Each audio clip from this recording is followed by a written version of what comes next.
Okay? Between Garnet Valley and North Penn, and Garnet Valley and North Penn. Very, very fitting. I think we're just going to do this all in one cast because it's North Penn and not any other team. So, both teams traveling from Lansdale to play the Jaguars. Uh, Girls have had an outstanding season, and North Penn is looking to bring an upset, maybe get some revenge from the Miracle at the Mo, but it should be a good game. Yeah, I would suspect so. North Penn getting the win last week, a tough win, getting themselves in the District 1 playoffs for Lacrosse.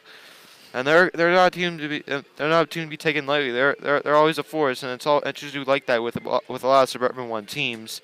Buckner Valley, though, however, is always one of those juggernauts in the District 1 and winning the District 1 title last year and the last few years as well. So, uh, before we get started with this game, we are not doing hot takes today. We are not doing bold picks. We're not going to do that till the second game. Uh, what I want to do first is the last week or so, we've been mourning the loss of uh, one of the Phillies legends, in my mind. Uh, a great friend of mine, Dave Montgomery. He passed away at the age of 72, and I think we're going to do the national anthem, but we're going to come right back to this.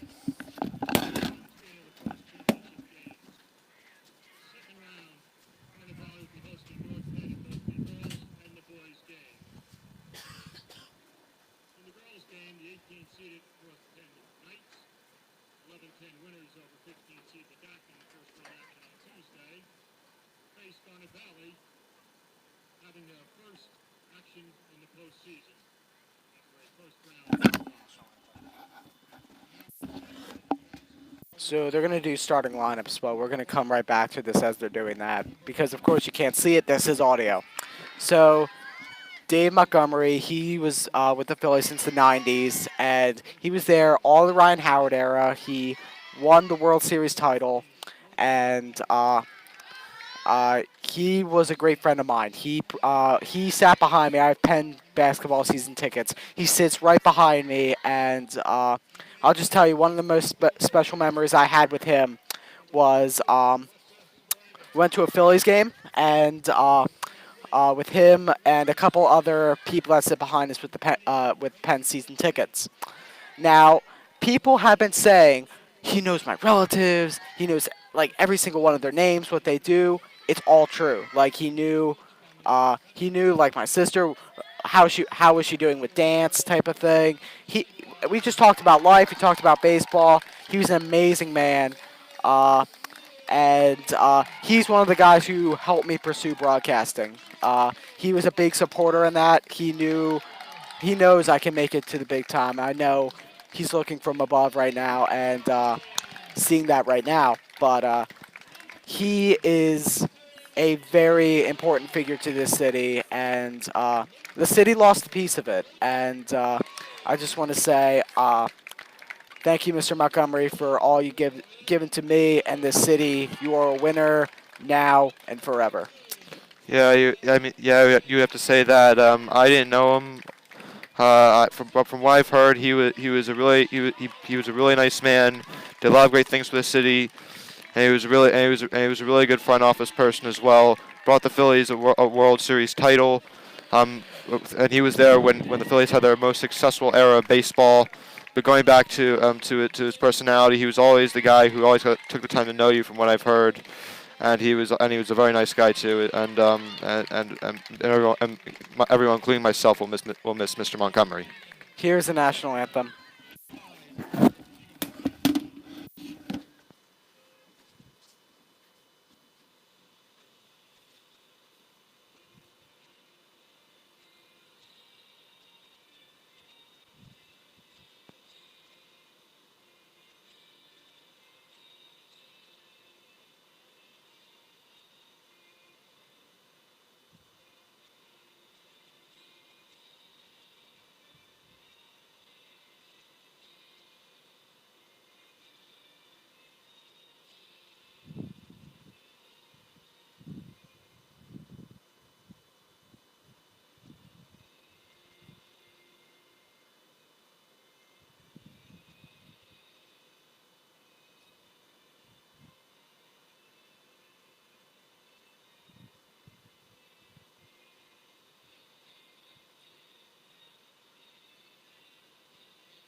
That was the national anthem for the first contest of today's game.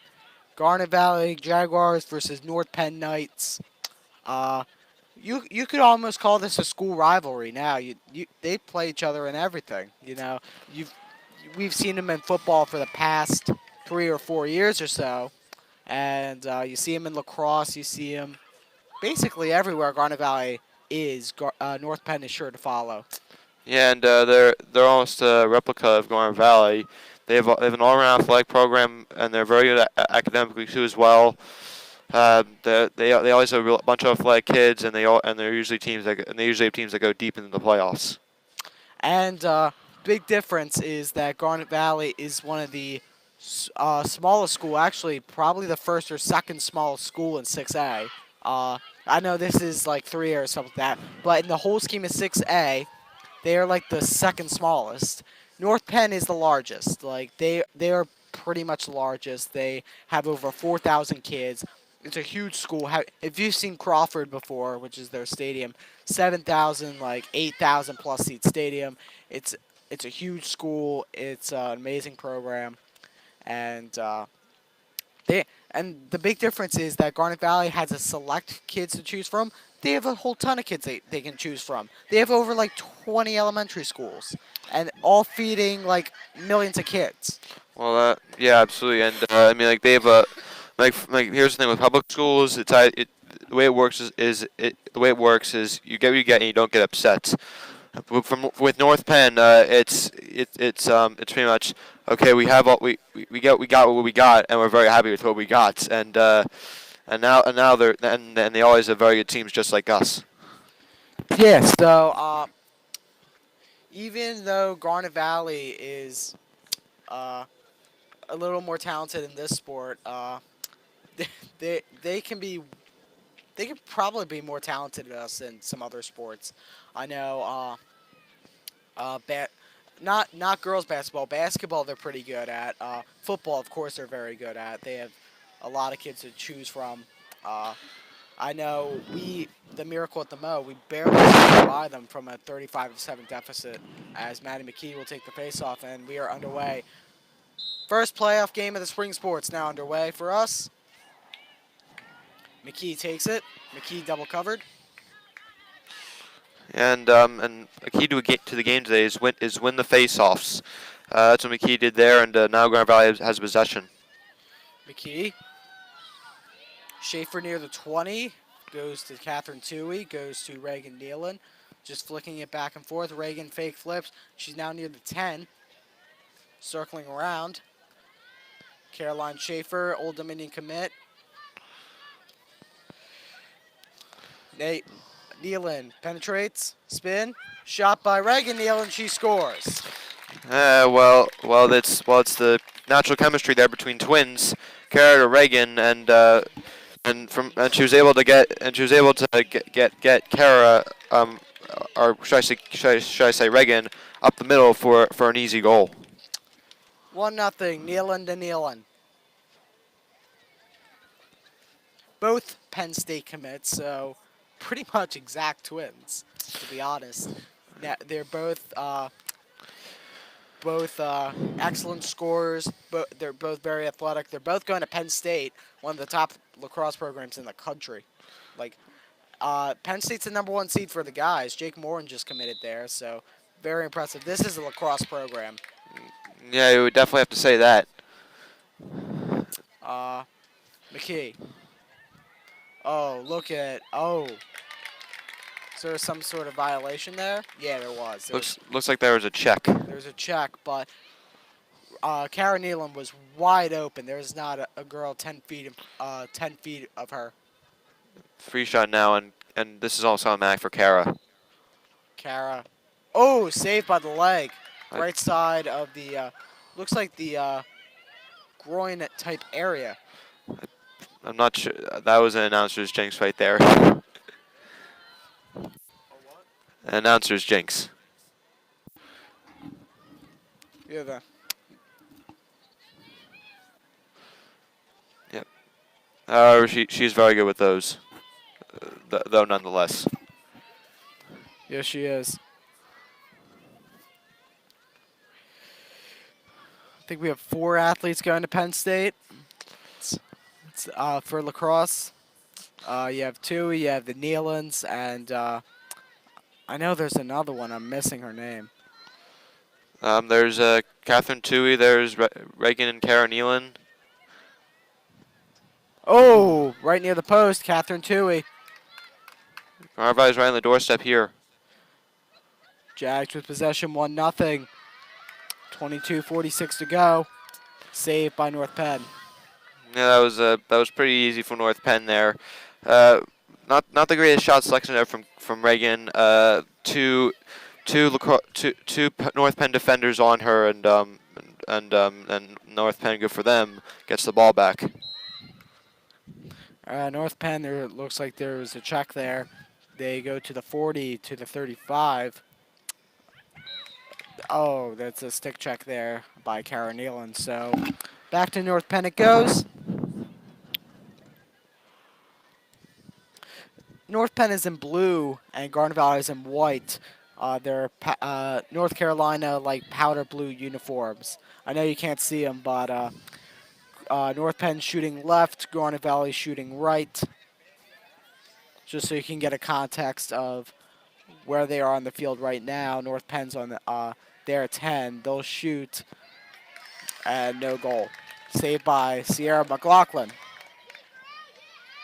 Jag Nation showed up today, which is very good of them. I think they're here for the doubleheader. Yeah, and both should be good games. So, girls play the winner of Downingtown East, CB West. CB East. And Grill Nation's fired up, but I'm seeing an abundance of Miracle at the Mo shirts. So I think now is as good a day as any to wear them. Yeah, and hopefully you can get out here with a win too, similar to that night, that cold night in November. Oh my gosh, that was such a great night. I remember from the night it was freezing cold. The Miracle at the Mo. Toohey scores. 2-0. 20:48 left to go. Garnet Valley is using that great fast-paced offense they have, and they allowed their girls to run up the field, and then I believe it was Karen Nealon to Catherine Toohey for that wide open shot. All right, so 2-0. Both Penn State goals. 2-0 Garnet Valley. 20:48 left to go.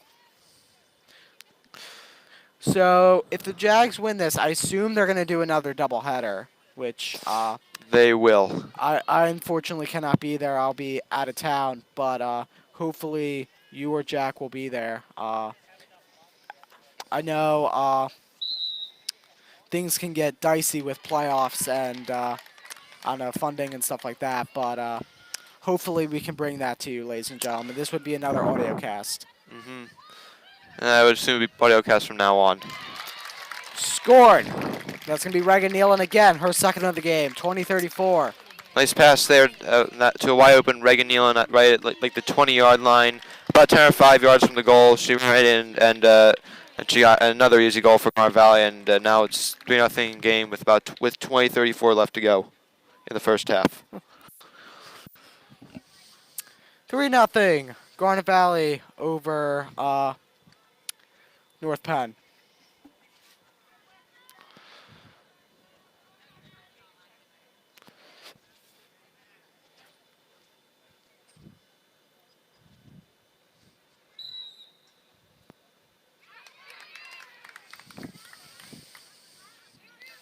Olivia Brenner has it. Oh, no, she fooled me. Madden McKee has it. Pass to Kara Nealon. She makes a move, trying to squeeze back past two defenders. That does not work. Nice dime from Reagan Nealon to Catherine Toohey. That's another goal by Toohey. Second of the game. A nice cut there by Toohey. She knew her spot. Cut right back to the middle, right in front of the net. Nice pass there by Nealon. Nealon, Toohey, easy goal. 4-0. 4-0. 2013. You got like 3 goals in the span of a minute. Like, I don't know if you wanted to do a bowl take, but you can get the running clock here. Honestly, at this pace. You could, and while this is not what North Penn wanted, when it rains, it pours for the opponents. Whenever Garnet Valley gets on a run, it's really devastating. Yeah. One rule of the wilderness: never let a jaguar see an open wound. You will get slaughtered. Hmm. 4-0. 20 minutes to go. Nice shot, coach. How's it going?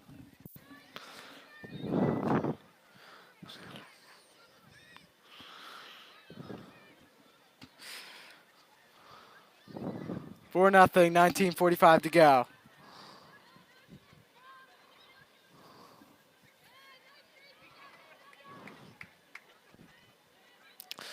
One thing Garnet Valley is doing is they're shutting off those lanes. They're shutting off those spaces in the middle. And that's one of the reasons why North Penn has not been able to get off a good shot.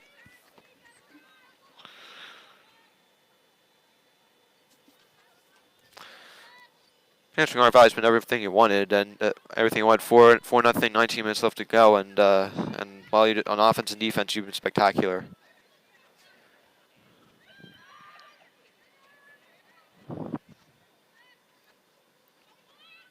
4-0. 19 minutes left to go.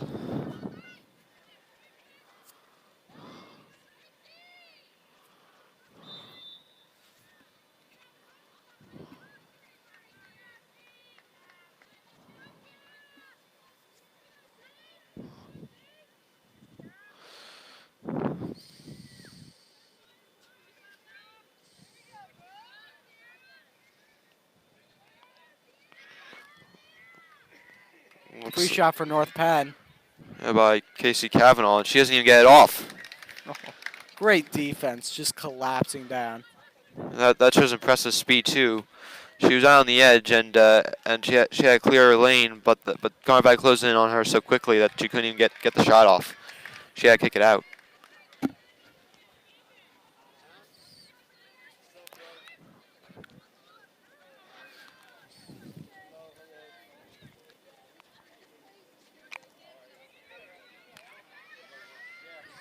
Shot. That's going to be a goal from North Penn. Just got by Sierra McLaughlin. 4-1. And North Penn desperately needed that. Stops the bleeding there. Nice shot there, and I don't know if it fully stops the bleeding, but it definitely slows it down. yeah, you have to say that. And here's the thing: in the middle, between McKee and between Maddie McKee and I can't see the number. I don't know who that was who scored, to But be I believe honest. yeah. The person in the middle though is Amy Patkos, and there's a significant height advantage between McKee and Patkos. Usually North Penn girls programs are very good. I'm going to say the least. As a 4-1, 17:48 to go. If you remember, even one of the girls was on the football team, Kelly McNamara, a couple years ago with the Miracle at the Mo. She was an amazing kicker. I think she's playing D3 now or something like that. But I don't know. The girls basketball team always thrived. They had an off year this year. I know that. But North Penn has amazing girls programs. Yeah, and pretty much amazing programs all around. You clearly see today the girls lacrosse program's doing just fine. McKee trying to squeeze by, trying to power through the double team. Doesn't go. Yeah, you couldn't really get through that there. Good idea by McKee kicking it out. Runner. Shot. No good. Saved by the goalkeeper.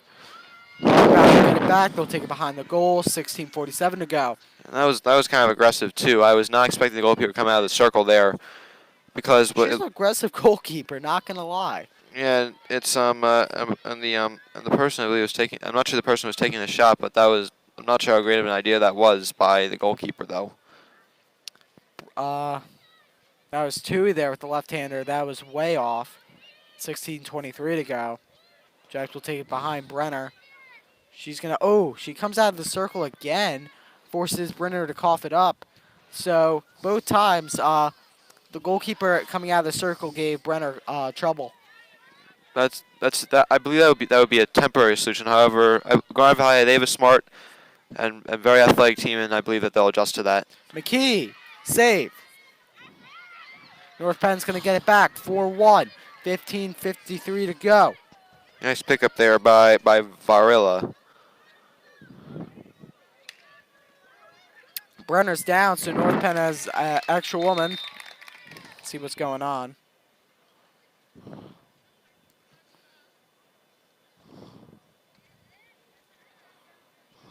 Think it's going the Jags' way.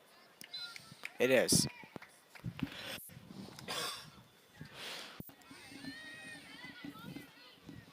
Schaefer. Schaefer scores right between the legs. That was an unassisted goal too. She ran with her right from the 40-yard line all the way to the North Penn side of the field for another goal. She's got a lot of speed and she shows it off there, and now it's a 5-1 Garnet Valley lead. Old Dominion commit. Caroline Schaefer, the first non-Penn State goal. 5-1 Garnet Valley. 15:17 to go. It's amazing that we have that many people going to Penn State. It's amazing. Absolutely. And plus, like, a lot of, like, almost all our seniors are going D1, with the exception of maybe, like, Bloomsburg, which is, like, a big-time program in D2. So, can't complain there. You got a D1 powerhouse team.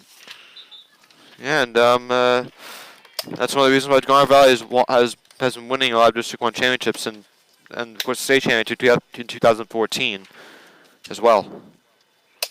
True. I think McKee and those seniors are not even on the team yet. They would have been in like 8th grade. So that's the more impressive part is they keep having these D1 powerhouse teams. Well, and also that's coaching too. Coach Purvis is Coach Purvis, yeah. And she does a good job getting the backups ready for when their time comes. Like Schaefer right over the head of the goalkeeper. Goal. 6-1. That's Schaefer's second. And that was a scramble for the ball too. That was a situation where you didn't know where there was a cluster of players. You didn't know who was going to pick it up. Eventually, Schaefer got in. She got a wide open and an easy goal there too. 6-1.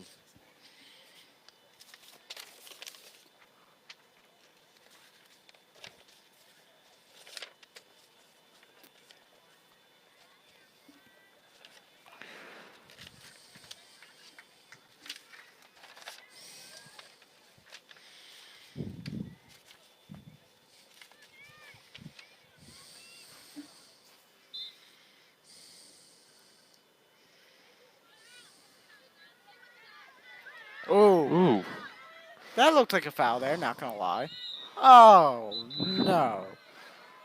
It looked like she tripped there too. That was number 20. That's gonna be a card.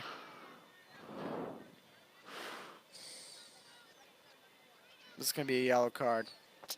Yeah, on Catherine Toohey.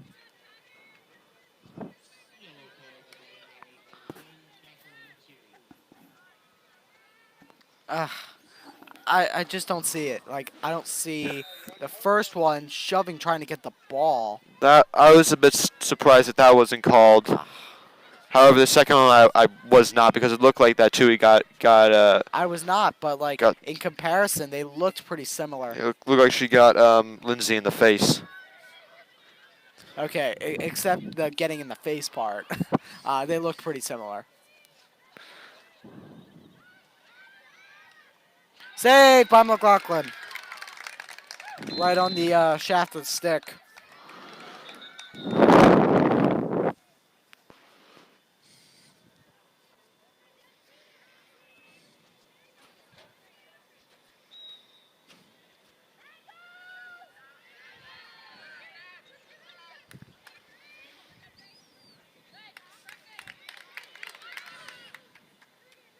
Schaefer. She's going to take it back.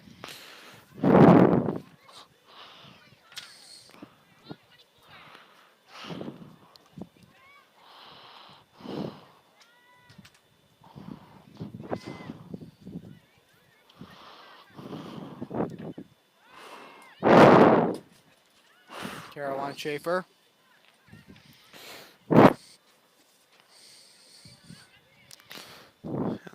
And Garnet Valley, they have a wide open lane in the middle there. Nice goal by Kara Nealon. Yeah, Nealon, she took advantage of that wide open lane in the middle there. She was about on the left side of the field. There was a big lane there, which I'm surprised North Penn would do that, considering how good that Kara Nealon is. Timeout. We'll be right back, ladies and gentlemen.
Welcome back, ladies and gentlemen.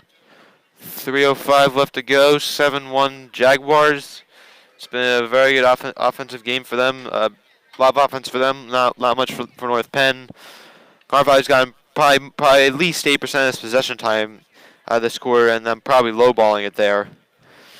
So starting with the faceoffs from Maddie McKee, winning. I think 8 out of the 9 or 9 out of the 10. And then on offense, Tui, both the Nealons, and Schaefer have all scored a goal and have had very good days. Now Reagan Nealon gets the ball at North Penn's territory. However, there's a scramble for it. Now Kara Nealon gets the ball. There's now a foul on North Penn. She'll be placed at about the 30-yard line, middle of the field. Reagan Nealon to the left side. Swings around the back of the net. Miki calling for it in the middle, does not get it though. Nealon drives inside the middle, kicks it out to Schaefer. Back to Reagan Nealon, who shoots, saved by the goalie Ashley Lambert.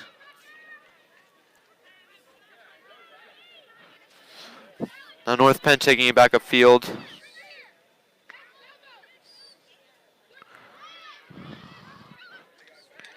Spranger has the ball. But however, Nealon steals it back. And now Garnet Valley in their own territory, about the 45-yard line, driving up the field. Brennan with the ball. She's at about the 10-yard line. She just took it all the way up the field. North Penn eventually closed in on her, though. And now the ball goes back to Schaefer. Looks like now, but however, it's on the right side to Brenner. Back in the net is McKee. McKee looks like she's waiting for someone to cut. However, she cuts in her own. However, North Penn collapses in on her. Between the defenders and score there for number 10, Catherine Tui. Her second goal of the game, and now an 8-1 Garnet Valley Jaguar lead. McKee was playing the kneel there, threw the ball right in between two defenders, and leaving a wide open Tui for the easy goal. 8-1 Garnet Valley, 11:18 left to go in this first half of play.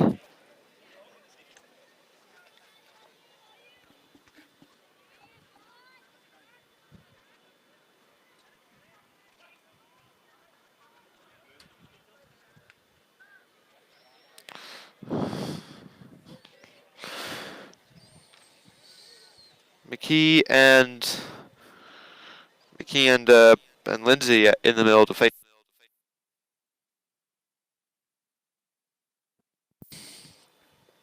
Sorry, ladies and gentlemen, I had a sneeze there. McKee, nope. McKee, a scramble for it. McKee eventually gets it.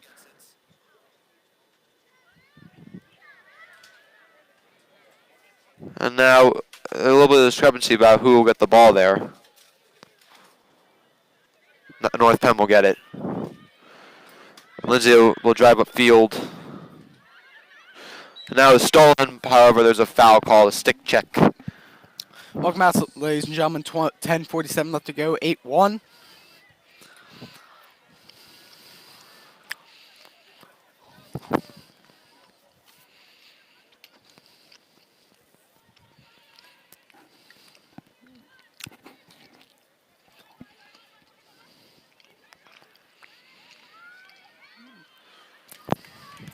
Oh, man, Garnet Valley just closing in on North Penn. Yeah, it's 8-1 right now. Three goals are needed to start the running clock.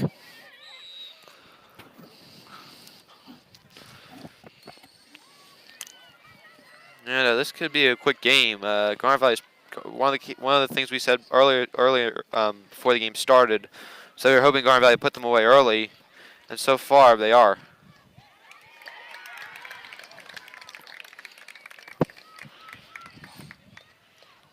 Bridget Godfrey, nice steal there. 9:44 to go. 8-1.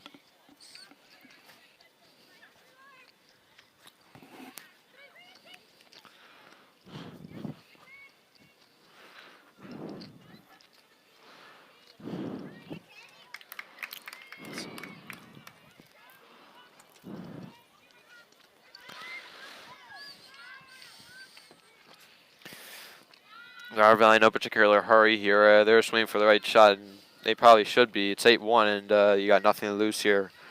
And the way you let North Penn back in the game is with turnovers.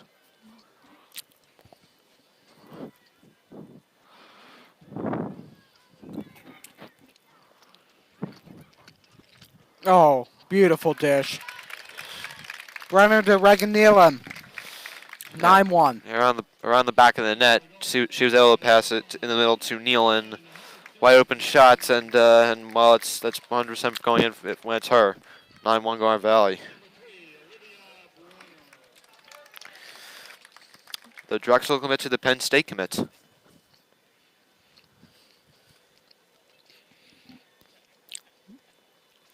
I was mistaken. We have 3 people going to Penn State. But still good nonetheless. 3 is 1 less than 4. You have Brenner going to Drexel. You have Megan McLaughlin going to VCU. Tui going to Penn State. American for Grace Brennan. Karen Nealon, Penn State. Olivia Kingsborough, Boston U. Caroline Schaefer, Old Dominion. Maddie McKee, LaSalle. Devin Tulane, High Point. Haley Williams, Bloomsburg. Bridget Godfrey, LaSalle. And Morgan Falcone, not for lacrosse, but Immaculata for basketball.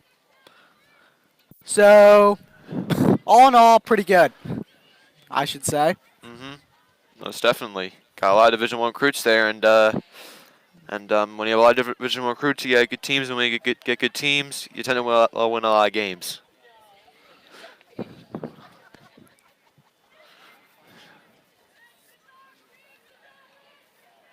Nice shot by North Penn, 9-2. Makes it a little harder for the Jags because now they need 3 for the running clock. Yeah, and that was just simply a nice shot there by Silagazi. Wide open net there, and she was able to convert. And now it's a 9-2 ball game.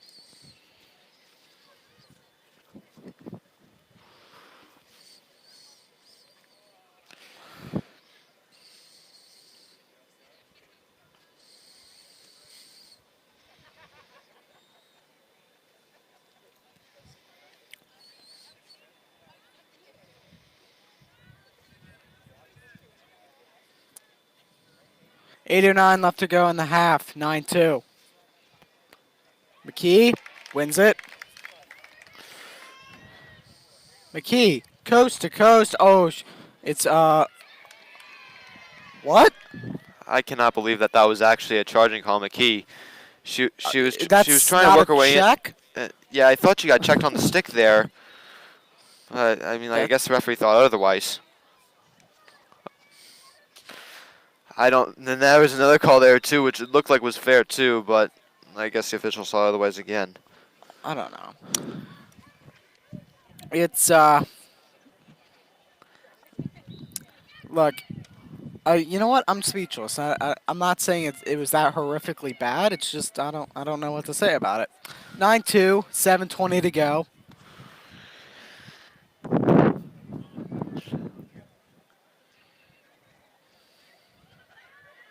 Shot scored.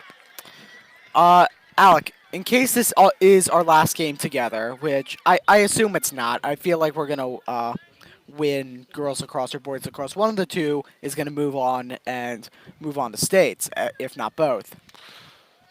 Yeah. Uh, we our broadcast has made numerous accomplishments this year. We went to Hershey. We went to Temple. Uh, well, you got to be part of 94 WIP, which I can't say I have done myself. Um, Jack, our first broadcast commit to Shippensburg University. He's going to go on to do great things there. And next year, we're going to be starting the all new broadcast club. And what I want to say is that if you have a local business or someone you know has a business, please contact Seth Bruner as soon as you can because I think we will have open slots for next year. Yeah, I think we should, and we accomplished a bunch of stuff this year, which were probably beyond our wildest dreams. Yeah. If you're considering making the investment, as Catherine Tui scores, if you're considering making the investment, just take a look at this program, see our accomplishments, and hopefully that's enough for you to put your money for, which we are very thankful for. Absolutely. Going back to the goal there, that goalie being once again aggressive, she getting way outside the circle. However, it backfires this time, and Tui gets a wide open shot there.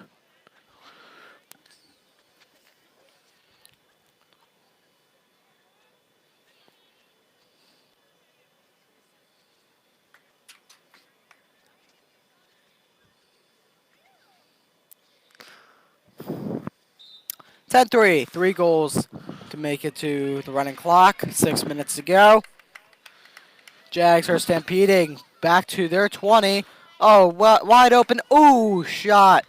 Just missed by Henning. I think she got a little jittery there and went over the bar. Yeah, she got an open shot there. It's just that she probably jumped the gun there a little bit.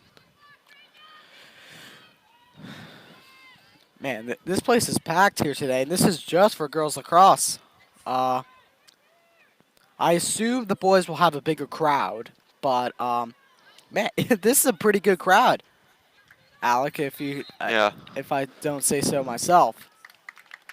Like even North Penn, they made the trip from Lansdale. That's like a 45-minute drive.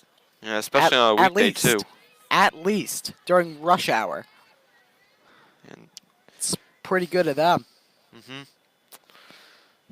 pretty busy week here too, Garnet Valley. Keystones this week, a lot of testing. Oh, don't get me started. That is exhausting. I don't know if North Penn had keystones. I doubt it, but intercepted there by Catherine Tui. Goalkeeper gets back into the net. If they did have keystones, that's even more of a miraculous journey for them because they have to balance testing and the your extracurricular. Yeah.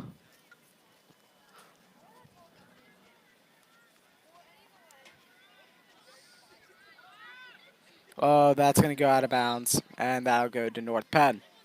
That was a bit of a miscue there by Garnet Valley. Yeah, that went off of McKee's stick there. That's a mistake that I would expect would be adjusted to. Ladies and gentlemen, Jack Ainsley will be joining us later on in the second game. Hmm. So if that's not more reason to stay, I don't know what is. Yeah, yeah, yeah. You have to say that. Yeah, Jack is very talented in his field. He's going to Shippensburg for that.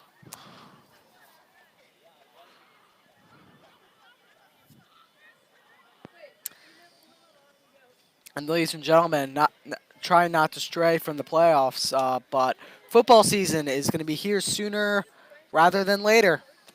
So our first game will be Saturday. I just want to let you know, I'll say that again, Saturday at 7 against Downingtown West. That's going to be at Kottmeyer Stadium. Voice of the Valley, uh, Mr. Patterson, they will be taking that game. We'll be producing uh, in the box as well. So shout out to them if they're watching.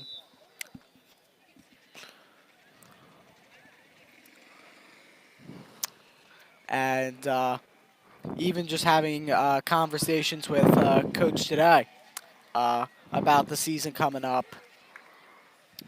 Uh,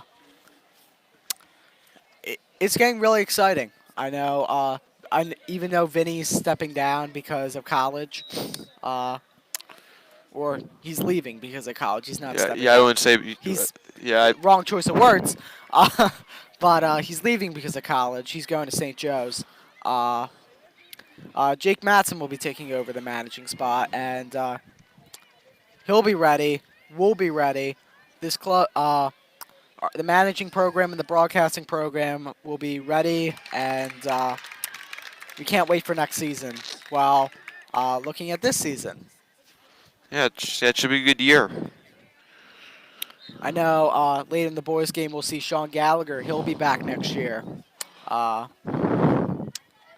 he's pumped to start a new season. Yeah, and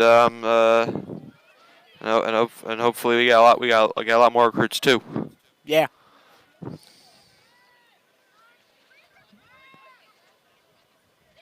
Without giving too much away, we're going to be a big program. We're going to be a very good program. Yeah, I would expect nothing less. So 2 minutes left to go. 10-3.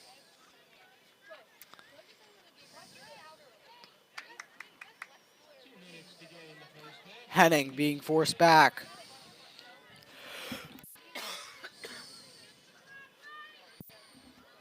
McKee powers through.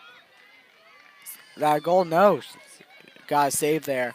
That was a laser from McKee, and that was saved by the Penrose keeper, who's taking your time despite the time. Yeah, at this point, I think if you're North Penn, you just want this half to end. It has not been a very good half for you. Offensively, you only got 3 goals. On defense, you allowed 10, and you got a bit of a hole to dig out of in the second half. Yeah. Uh,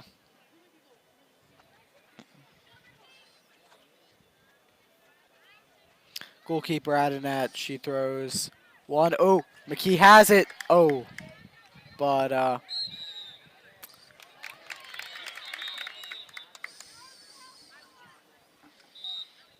McKee, Nealon, 4-on-3. Nealon shoots and she scores. 59.1 left to go. She's ran right up the field, and she has a lot of speed. And and she ran from probably the 40 to the goal, and got the goal in net.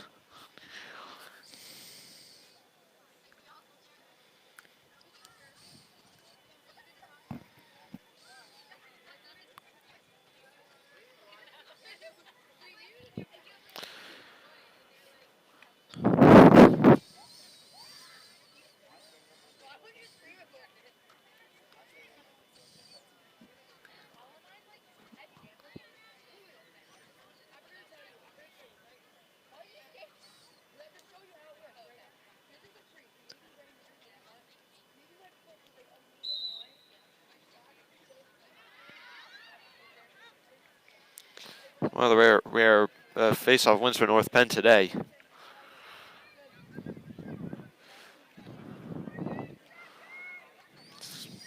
Garnet Valley not letting anything by.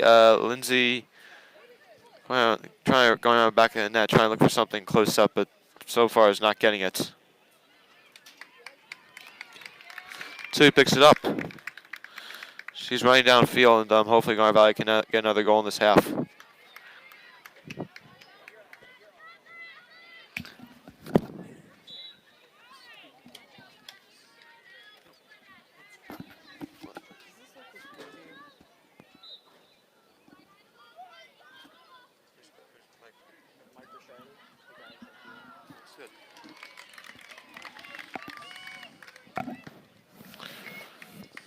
And now 7 seconds left. Garnet Valley is in midfield. However, North Penn steals it, and that's probably going to end the half.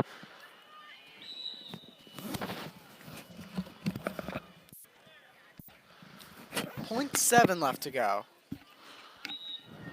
11-3, and now time expires. 11-3, halftime. We'll be right back to bring you the second half.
Welcome back, ladies and gentlemen. Alec Eskin will be back in a minute, but 11-3, and there's definitely going to be some hot topics when he gets back to the press box.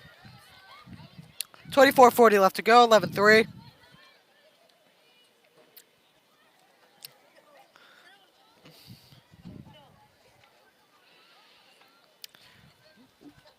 And I just don't see how North Penn's going to stop this Garnet Valley team. Look, I think that goalkeeper's defense just cannot keep up with our girls.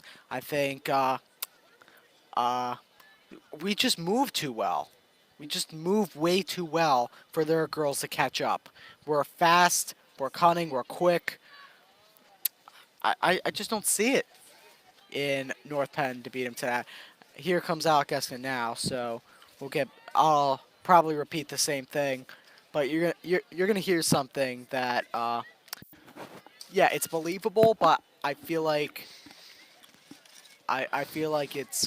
it's really exciting. But oh, you I'm were right. right behind I'm me. right here. You were right behind me. He really scared me, ladies and gentlemen. All right, so what I was saying to we were having a conversation with the PA announcer and some other folks. What we were saying is that this is the best we've seen him play so far. I think the North Penn goalkeeper cannot keep up with our girls. I think we just move too quick. She can't be out of the circle because when she does, just one quick pass and they score. And Alec, Hmm. we could be heading to Hershey for a second time this year because if they play like this, like they're playing right now, we no doubt are going to Hershey again.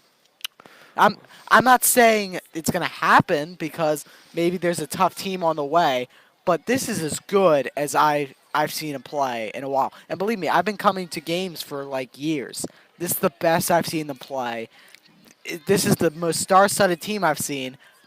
If we play like this, we are going to Hershey for a second time this Yeah, year. yeah, we could be, and but the thing is, you have to take it one game at a time. You cannot look ahead. I know, and we've done this before with girls basketball, one game at a time. We took it But one game at a time, and then look what happened. They got to Hershey. yeah, but I know I'm not taking one game at a time, but how sweet would that be to end the year? It How would, sweet would that be? it would be nice. Well, that's a shove. That I don't see how that's not That was clearly a shove in the back too, as Neil was trying to score there. like I can't see how that's more obvious because arms go out, body go down. That's a push. That's like I don't see how that's a no call there. I find that kind of weird.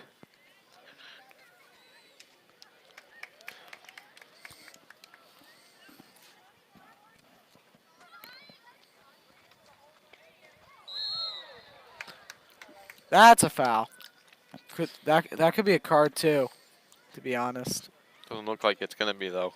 Now, Reagan Nealon will have a free shot, which is automatic for her as well. 11-3.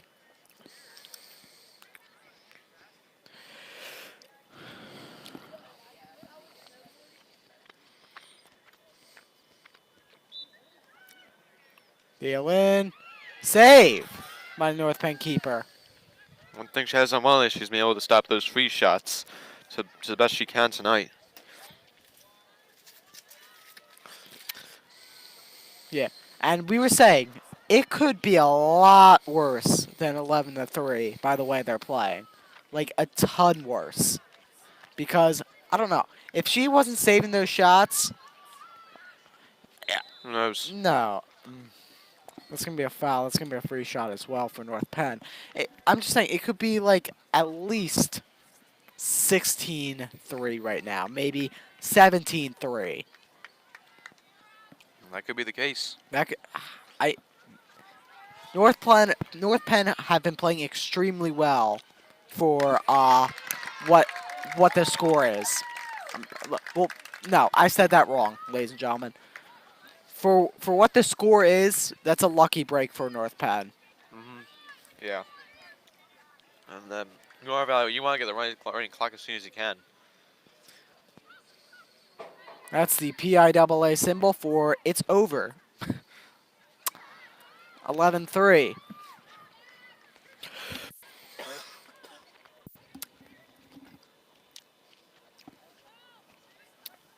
But 19:30 to go. 11-3.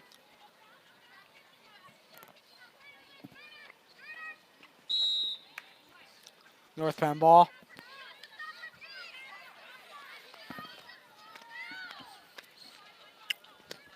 I don't. I don't see how they didn't stop her there. She went. She completely jumped the gun, and that's gonna be a pass out of bounds. That's gonna be Garnet Valley ball. But every time Garnet Valley tried to do that, they stop her. Yeah, it's been pretty much been the case today, and pretty much throughout this entire game. It's 11-3, and this game is pretty much all but over.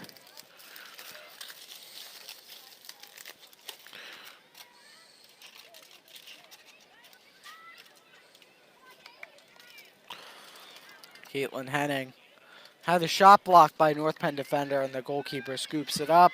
18:30 to go in the game. So, unfortunately, North Penn probably won't make this comeback.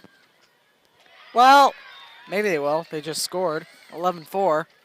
The winner of the tonight, so I don't jinx this, because obviously when I do, they score.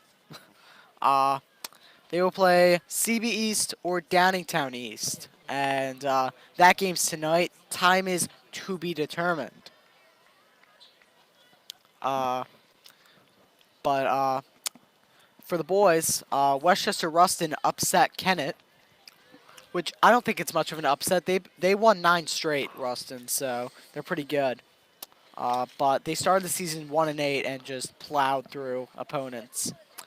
So whoever wins the boys' game will play Ruston, and that will be Saturday as well. Kind of Ridley-like in a sense. Yeah, I think more dramatic. They like they I think Ridley had some wins in there that like they may have been I believe they're 0-4, and they won the last 6 games. right. I agree. However, oh, there's gonna be a card there. Who's that on? 2 cards? I didn't see. I think they just gave Miss Purvis a card. Yeah, they just gave Coach Purvis a card there. Oh boy. To be quite frank, though, I agree with what she's saying because the referees have not been doing the greatest job today. There's some obvious calls that they didn't call out, and there's some calls that probably should have been non-calls as well. So there's a card on a.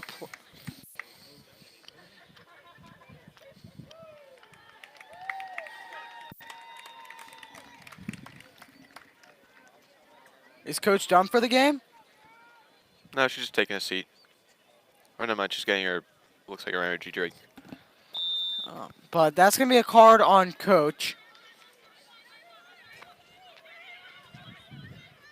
That must be very frustrating if you're Coach, not seeing the refs do their job all day, and you get carded for it.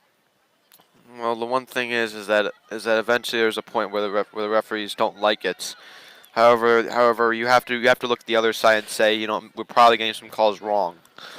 And what that does there, I think, is it's kind of like a technical in basketball. If you're a head coach, you get, but then eventually you start to get some calls your way.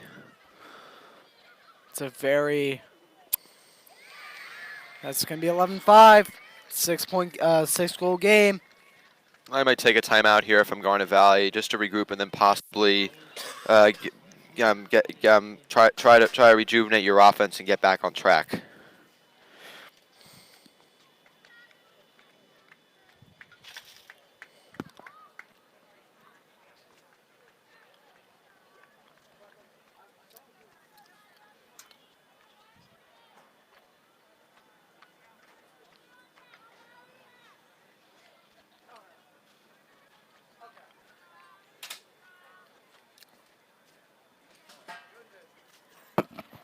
I was just reconfirming that it was only a call on Coach Purvis, and indeed it was. So the player served it, and that's why it was man up.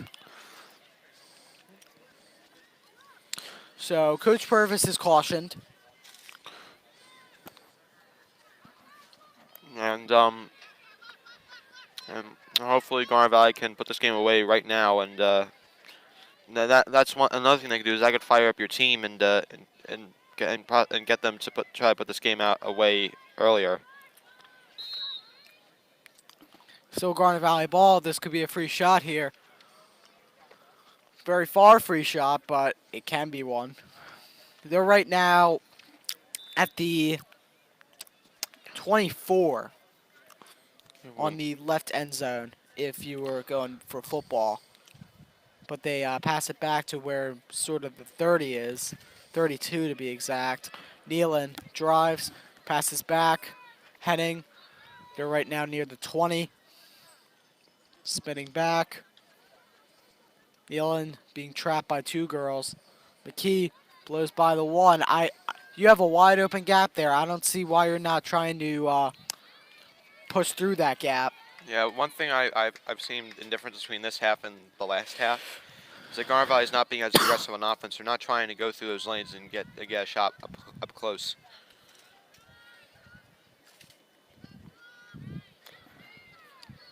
By the way, what I've seen today is Garnet Valley's had a very high IQ, where they're not taking those shots where they that are very questionable. It's not an open shot, they don't take it. And there's an example there. Reagan Nealon, she scores. You have that high IQ play. If it's not your shot, pass the ball so someone can get a shot. And that was exactly what that was there. Nealon wide open in the middle. Really easy shot there, and now it stops the bleeding. Now it's a 12-5 game. 12-5, 7-goal game. 15:29 to go. Reagan Nealon.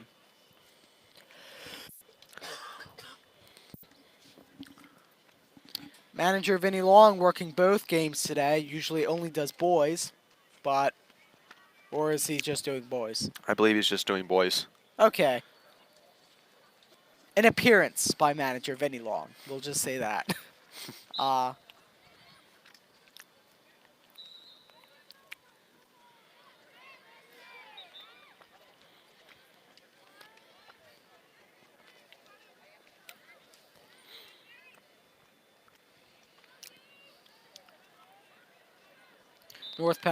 The North Penn boys team just got off the bus. Their game is shortly, 15 minutes to go in this game. I think you get wins out of both these teams, and on the sidelines now is the boys team. Not the greatest pass there in the middle by North Penn. Easily picked up by Garnet Valley.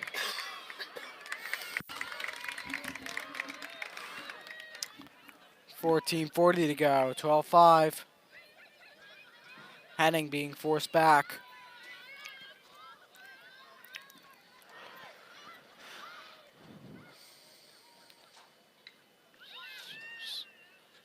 Henning turns the ball over.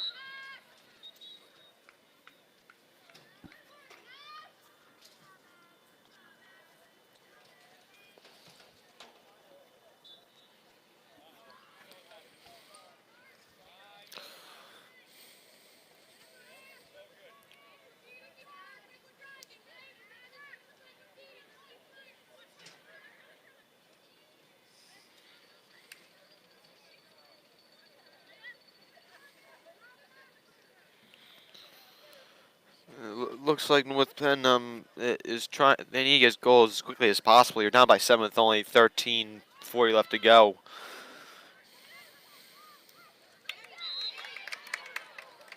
To check on the stick. I don't agree with that call at all. It looked like that was definitely below the waist. Look like she got the ball cleanly too. And Coach Perv is still not happy. I agree with her there. I'm not sure why that was a call on Garnet Valley.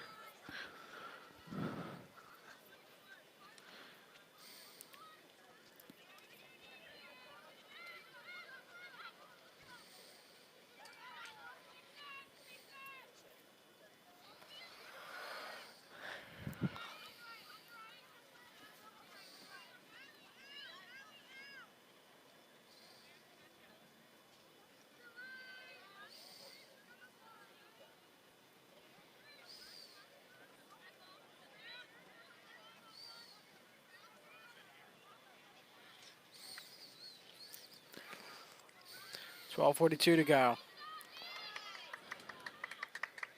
She's got to get out of there.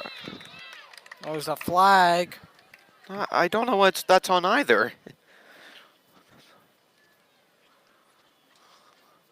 Okay. Uh, I don't know. These refs just don't feel bipartial today. Yeah, it seems like a lot of the calls are going North Penn's way. And like it might be me, but I mean like it just like And it's it not feels you like because it feels like they're getting the benefit of the doubt. it's not you because I noticed it too, and I don't think you're alone because I think Coach Purvis noticed it before you. I think we're all noticing it from Garnet Valley.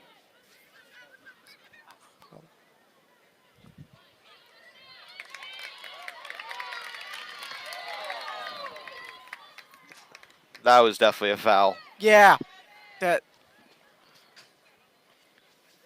that you can't push someone with the stick. That was near the face area too, so that could have qualified as a card, Yeah. which I know they've given more than we've seen tonight. Like I don't think we've seen a card this season until now. Or at least one that hasn't made anyone go into the box. Yeah, I'm like,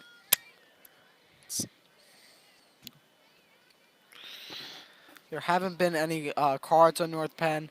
Not many fouls called on North Penn, but 11:07 left to go. Caroline Schaefer, she's near the 15.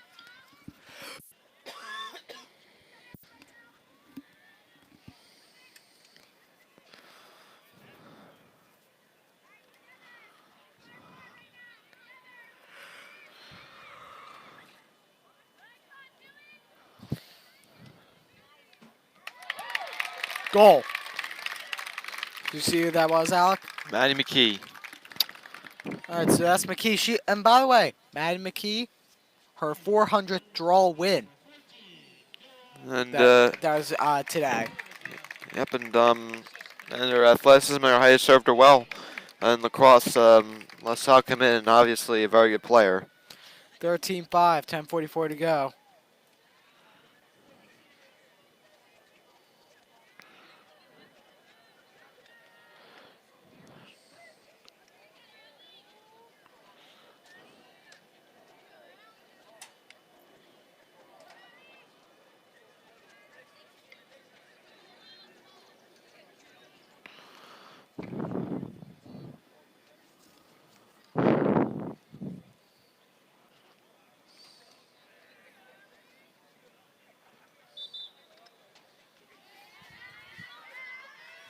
All right, so a face-off violation, North Penn ball.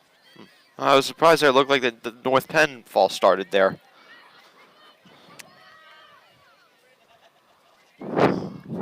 10:33 to go.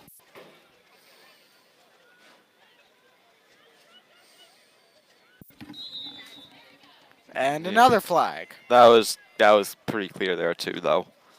Yeah, I'll give him that. That was a clear push in the back.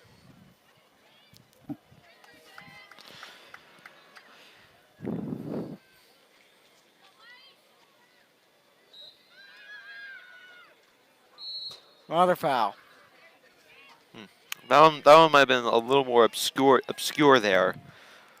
It looked like that the two there was straight up too.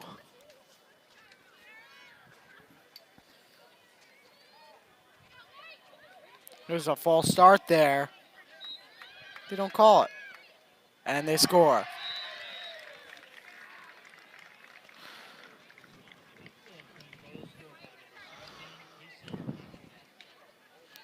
(13-6), 9:41 to go.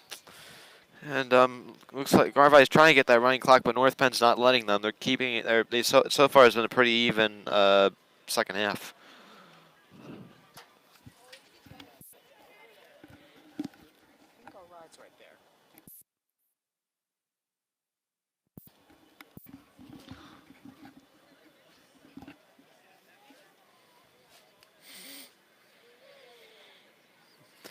(13-6), 9:41 to go. And just a reminder, ladies and gentlemen, this is going to be one cast only. You don't have to change the channel. So, to join me, Alec and Jack for the next game, maybe go to the supermarket, get some Doritos. I don't know. Go take a break somewhere, but keep this on because you don't want to miss any more playoff action. No, you do not. Doritos sound good about now, actually. Yes, they do. Now I'm craving Doritos. 13-6 left to go. 9-17. No, 13-6, 9-16 to go.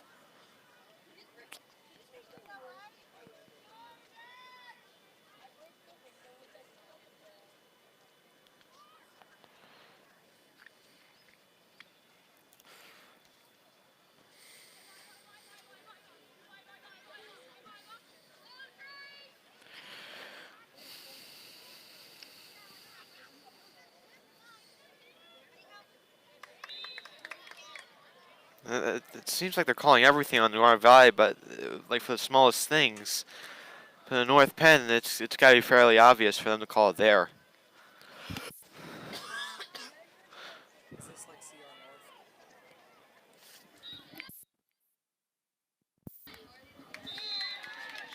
Is that another foul?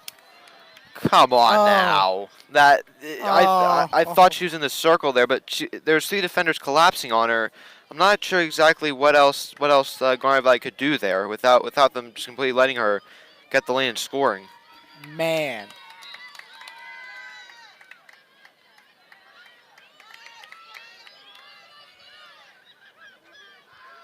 Shot, no good. Garnet Valley gets it.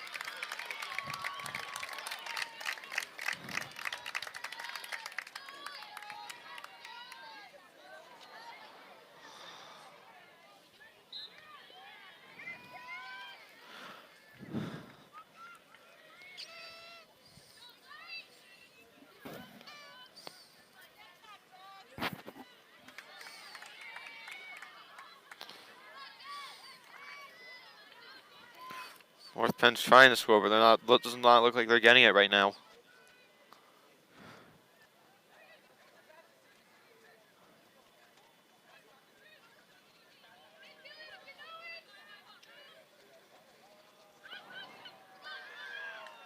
Ooh, off the post.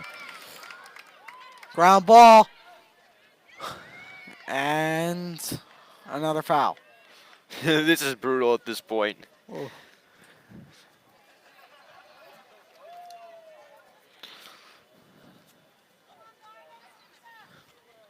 Oh, boy.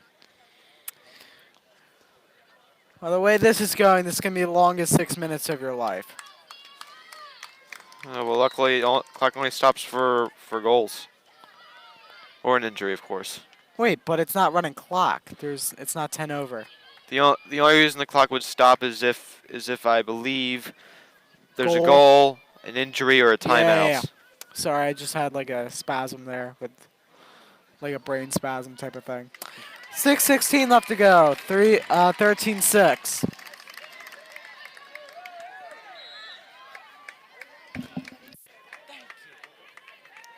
Yeah, Garnet Valley could definitely use that call there. Yeah, that was a very good call. And all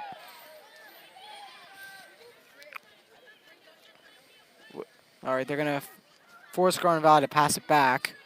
5:50 to go. 13-6.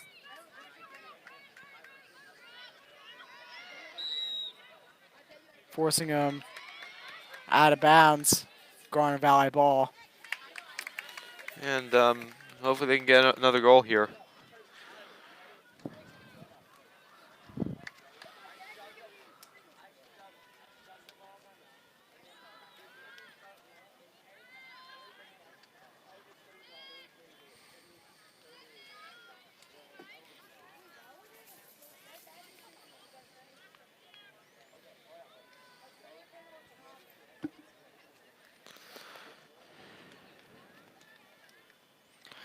Five minutes left to go. 13-6. And unfortunately, North Penn's season has met an end because they cannot advance to the state playoffs. Only the top 6 teams, I believe, can do that.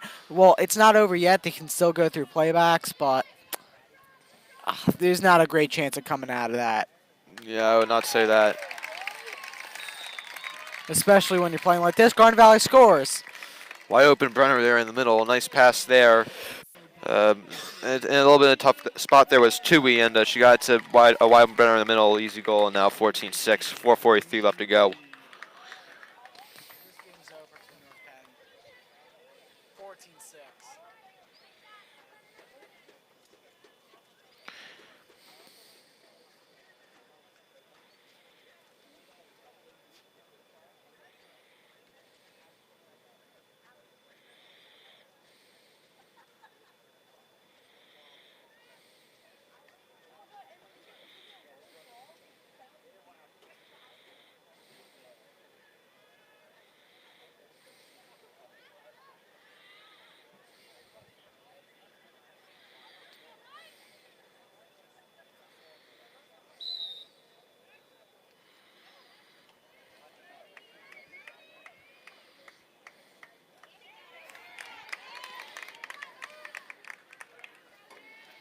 4:30 to go. 14-6.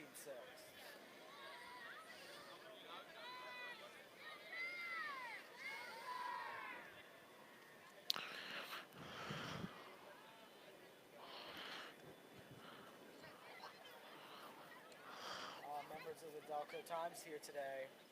Shout out to Matt Smith as Caroline Schaefer scores. Hope you're enjoying this game, Matt, because we're going to get a few more of them.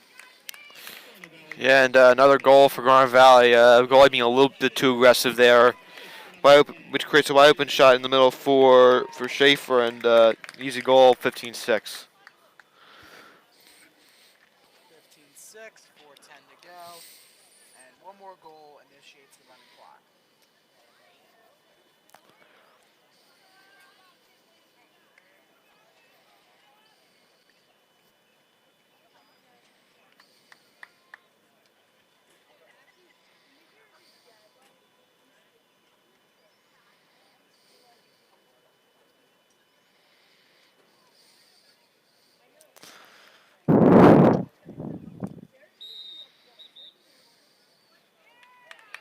Garnet Valley ball. That's going to be a violation of North Penn this time. Yeah, now it seems like a lot. Now it seems like things are breaking their way here in the second half.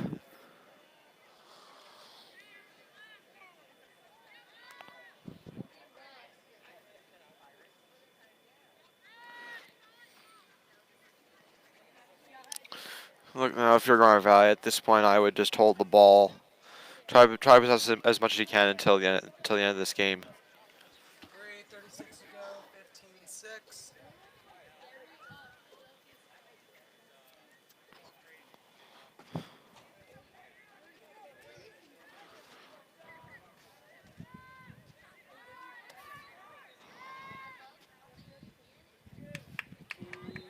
No good.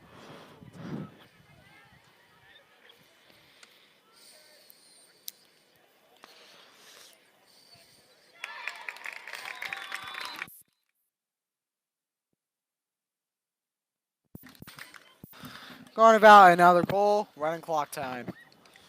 And good game for Garnet Valley, pretty much all around. Defensively, very good, closing the lanes, stopping those gaps, and just been a very good day for them. Catherine Tui with the goal, 16-6.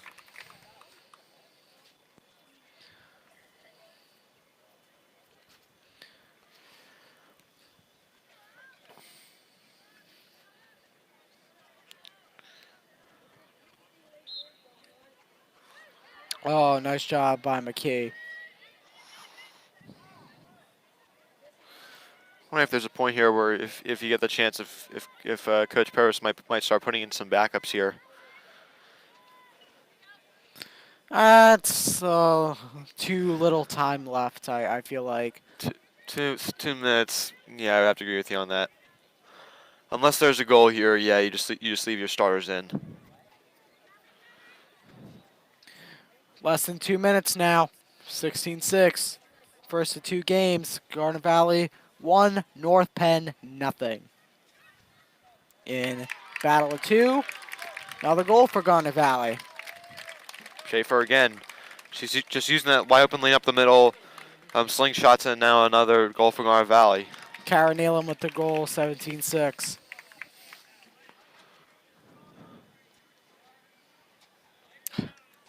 I think the North Penn boys need to warm up, or they were just tired of watching this.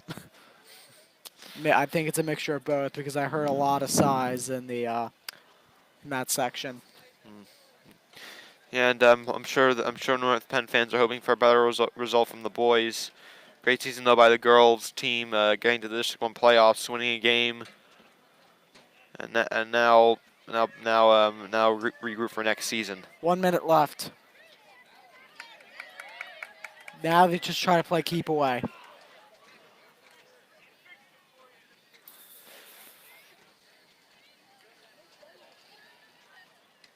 50 seconds left. At this point, Garnet just gonna hold it. Yeah. So that'll do it. It's most likely going to be your final score. 30 seconds left.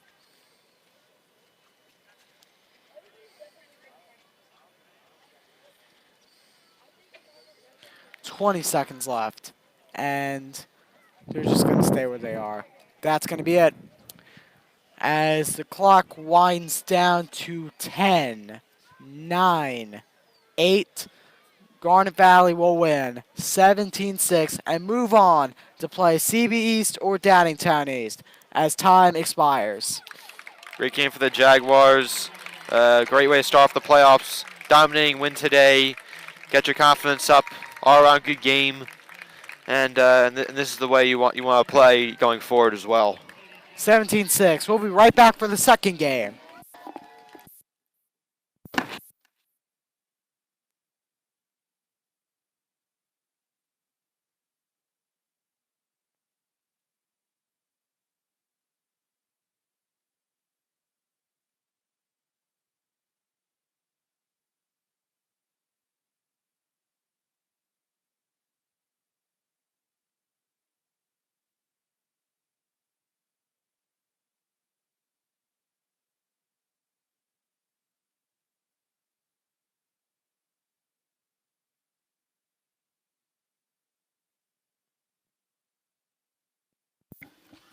Ladies and gentlemen, just to let you know, the time is 6:52. Approximate start time will be at 7:30. We will go live again at around 7:20, 7:25. Hope to see you there. Don't go anywhere.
Welcome back, ladies and gentlemen. It is now time for the second half of the doubleheader. Is the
Welcome back, ladies and gentlemen. Garnet Valley Jaguars, North Penn Knights.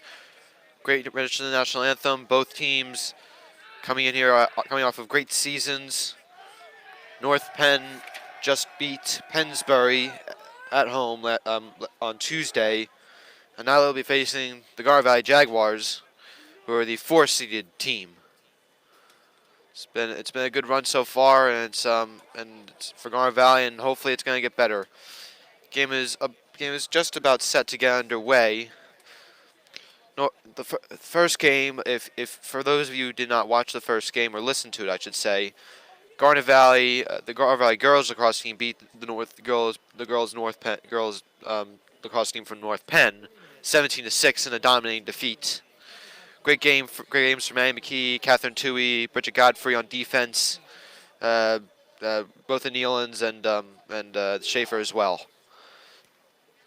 However, and it was a great game on defense on all around throughout the game, I should say. And now, as the back end of the doubleheader is the boys lacrosse team. Well, is the boys lacrosse teams. Same teams, just that it's boys now instead of girls. Both teams are getting in the huddle right now. Both teams break the huddle. And now Garnet Valley and North Penn will face off at midfield.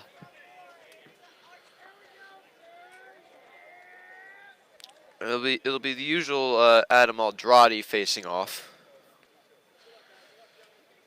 And actually, no, never mind. It's going to be a captain. There's going to be a starters meeting on the field. For Garnet Valley, great season for them. They only had 3 losses coming at the hands of Conestoga, William Penn Charter, and Hereford School. North Penn still having a good season as well, number 13 seed. However, Garnet Valley has done a little bit better than them. I am back, ladies and gentlemen, for the second game. Jack Ainsley will be here in a little bit. One more game left to go. Garnet Valley 1, North Penn nothing in this series, if you're counting a series. I guess you could say that. In this game, Garnet Valley would be favored as well. 4 seed against the 13 seed. Last time it was the 2 seed versus the 18 seed. That is very true. Face off, Aldradi.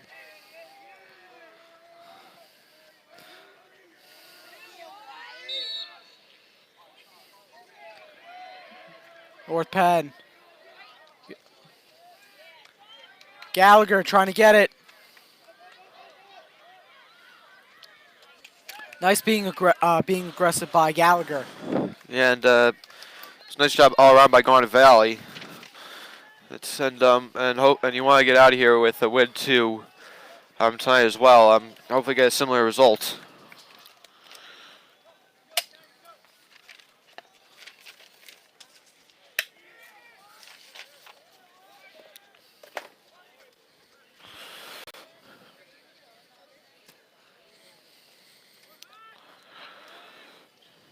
Blackman goes to Danny Bradley. Busenkill. Barr. Passing it around. Right now at the 10 of the North Garnet Valley shooting left, North Penn shooting right, Garnet Valley in white, and North Penn in dark blue. So they're on the 30 of the left side, so just passing it around the net right now. And North Penn's shutting off those lanes here, and nice steal by them.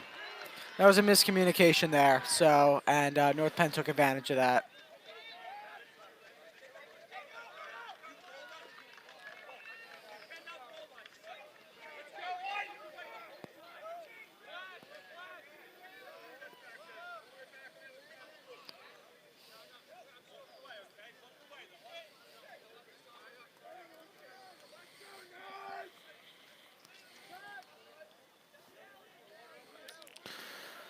North Penn, what I'm noticing now is a lot of speed on their team.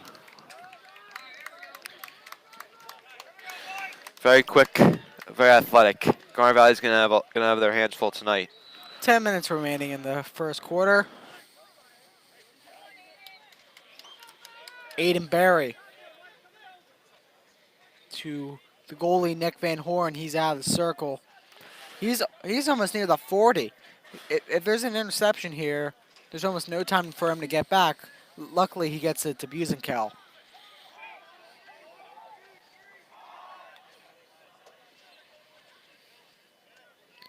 And Garnet Valley, what they gotta do here is they gotta convert on the opportunities. Man, North Penn showed out here tonight. Like half their bleachers full, and you even have a North Penn flag there, which they usually do for football as well. But I didn't know they did it for lacrosse. Yeah. Yeah, I'm gonna go for them. Their fans showed out tonight. It's Thursday night. It's Lansdale. It's like 45 minutes, as I said. The first broadcast, nice stick check there. Oh, great stick check there by Hunter Barr. Garnet Valley gets it right back. Donahue there, man. He just scooped that up. That was great play all around there from Garnet Valley, causing another turnover. And now they got possession back, and hopefully they can convert here with the goal.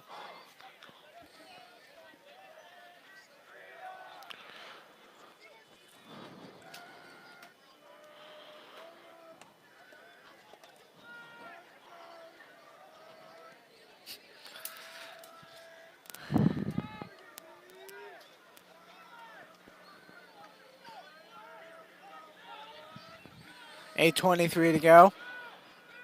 Bradley, laser, bounces and in. 15.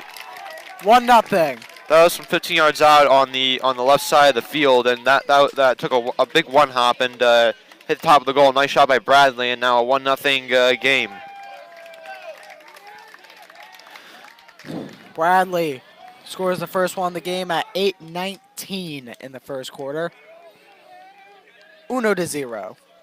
1-0. I know Phillies lost today. I don't know if there's any more updates to give in the other sports world. No, not really. Phillies have not been playing that well lately. Have dropped the last 3 to the Milwaukee Brewers. Gotta get some things straightened up. Batting, they have to start hitting a little bit more for average rather than home runs. And then pitching wise, they got to focus a little more and be more consistent, or consistently good, I should say. Even for the Sixers, I have to say one word, and that's Kawhi. Well, he's a killer, man. Yeah, that's the reason they traded for him, and while it looks in and out, it looks like it's working.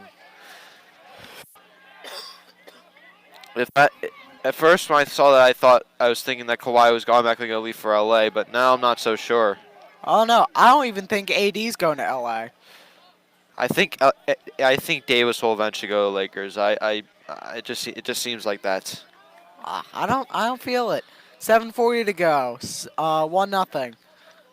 I think he's going to stay in NOLA. You got either Zion or Ja. I don't know. Yeah, from what I first heard, even with the pick, they still. Great stick there. Busenkill with the stick. Goes to Van Horn. Garnet Valley has the Seems like has the that. advantage. It seems like the North Penn has a lot more athletic kids on their team. Kids are a lot more quicker. Well, you're going to have more kids to choose from. That's part of the point I was No, making in the first game. yeah, but You're going to yeah. have more athletic kids. My point is that Garnet Valley's been playing a lot better and have been playing better and smarter, in my opinion. That's the reason why they've been getting a lot of possessions, and are up 1-0. Yeah. I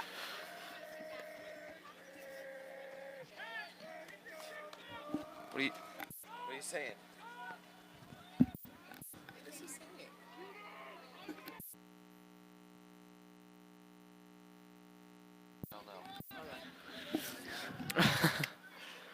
Lackman behind the back. Man, oh man. Talking about the athleticism, Greg Reynolds to Mitch Lackman behind the back, front and center there at the nets, and very deceiving shot there. Great job, and a 2-0 game with 6:20 left to go in the first quarter. man, that's a goal. By the way, you got to be pretty athletic to do that and pretty skilled to do that. Yeah, Man. and I'm not sure what grade he's in right now, but is he a junior or a senior? Lackman? I think he's a junior actually, but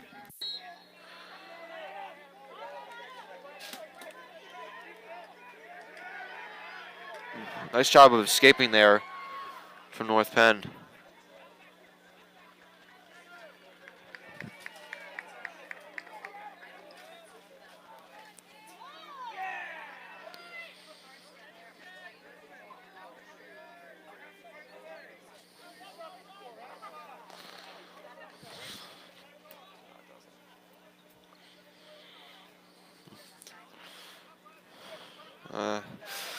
North Penn has in the middle of about the 30-yard line, trying to charge in, but not able to get past Loudon there.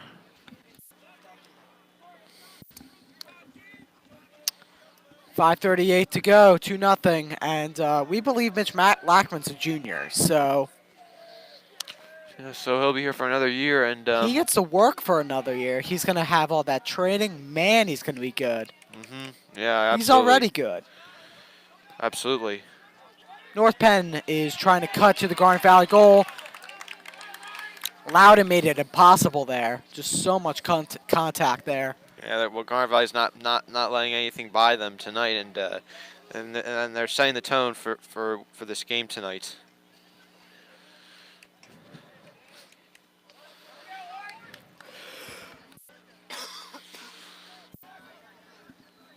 .455 to go. 2-0. Low scoring game so far. Or at least so far. I don't think it's going to remain this way. Yeah, I mean, like, eventually North Penn's going to start fighting back. Or even Garnet Valley is going to start turning on the gas. Yeah, it could go in either direction. Make it Fast and Furious 10 or something like that. I don't know how many movies they made, but you know what I mean. Shot. Oh, man. That was a shot from the 27. Man. 2-1. Just simply a good shot there. It was a bullet. As soon as that came out of the stick, I'm like, uh-oh. I was thinking, like, wait a minute, is that a good idea? Because I thought either someone's gonna block it or Van Horn's gonna save it. Just such a rocket that was able to make it. That the ball made it past everyone. He obviously now it's 2-1. He obviously had the confidence to take that shot, so Yeah, might as well just let it fly. I guess so, and they needed that too. This is gonna be a timeout. We'll be right back. 2-1, 4:35 left. Don't go anywhere.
425, 2-1. Welcome back, ladies and gentlemen. Aldrowdy to take the face off for the Jaguars.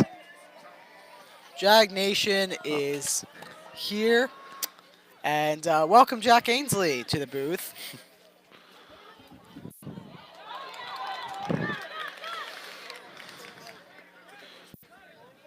Oh, what a nice sequence there from Garnet Valley.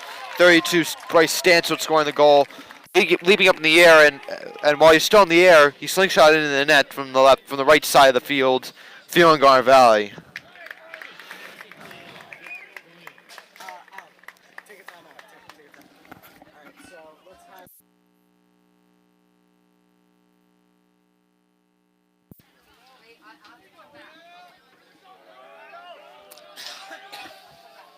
Okay.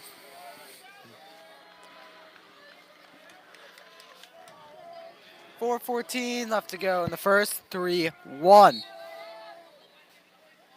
It's been a good start for Garnet Valley so far. What you missed, Jack, is girls won 17-6.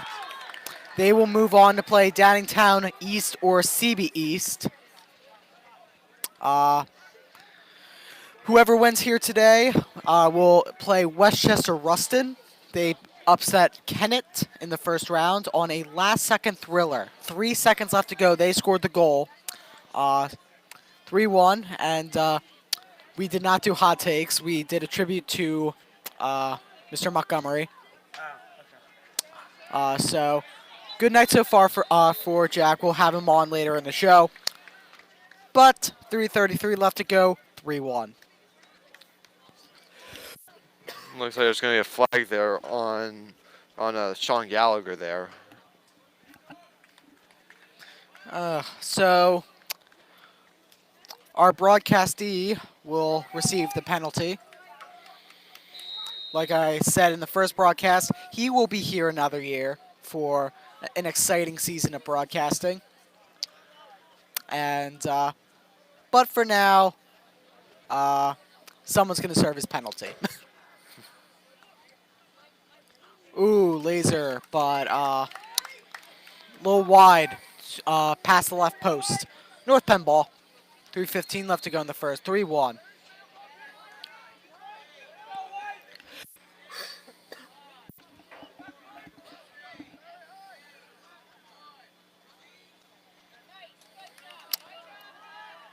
North Penn shot to the left-hand side.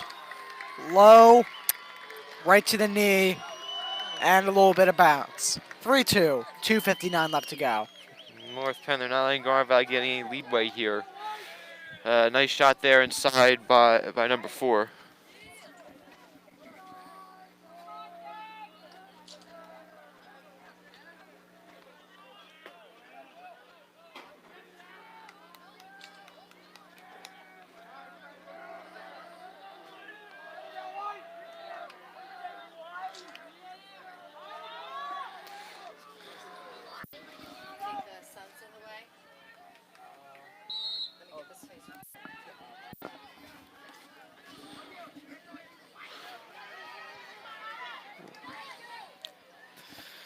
All right, so Jake Moore, and he's going to charge. Here goes to Lackman. Oh, a little bit over.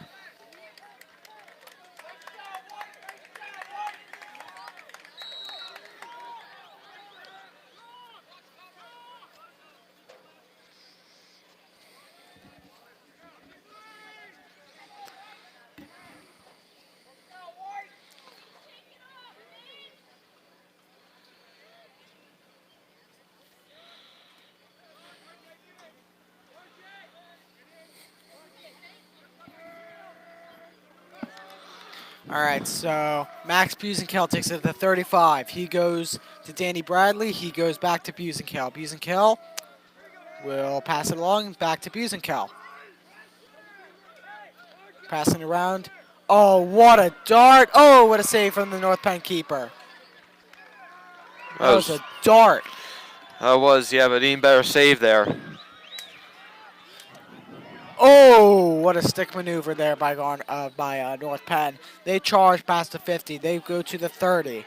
Go to the 20. Charging behind the net. Number 15 for North Penn. 1:40 to go. Flag is out. Flag is out. Oh, that's gonna.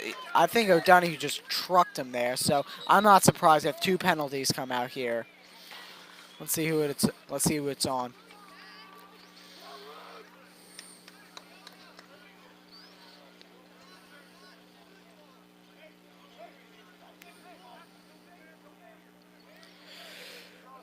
It's gonna be on number 29, and that's it.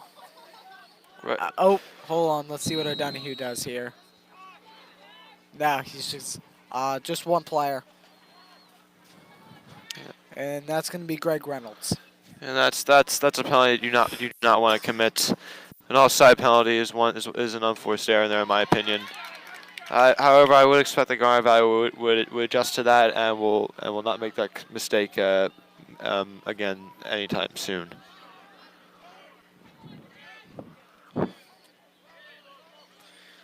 One minute left to go in the first. 1 minute left to go.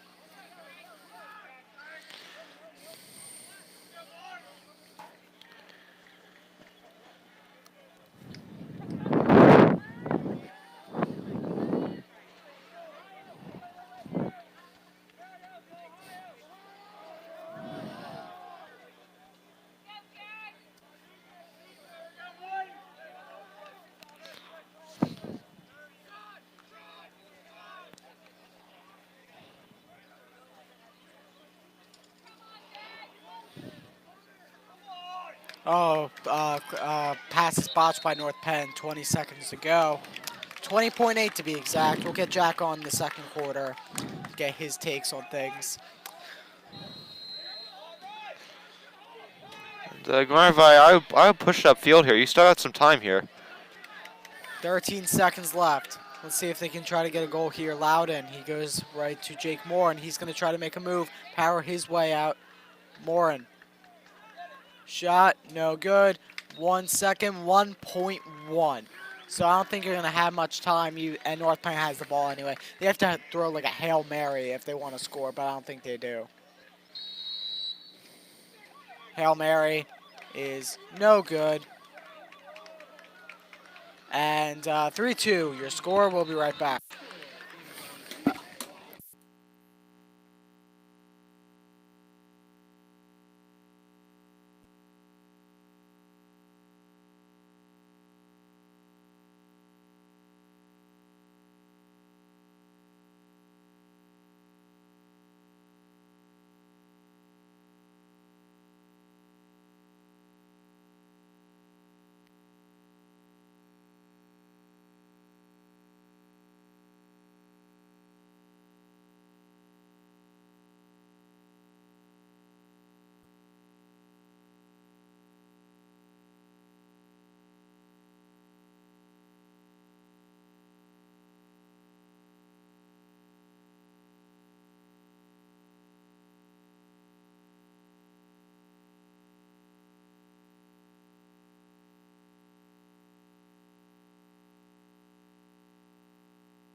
Face up.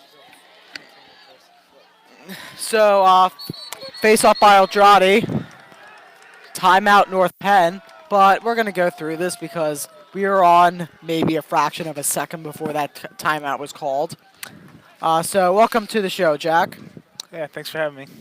Uh, so before the game, we were talking about my good friend and Philly's longtime president, chairman, and Philly's president and chairman, David Montgomery, who sadly passed away at the age of 72 this past week.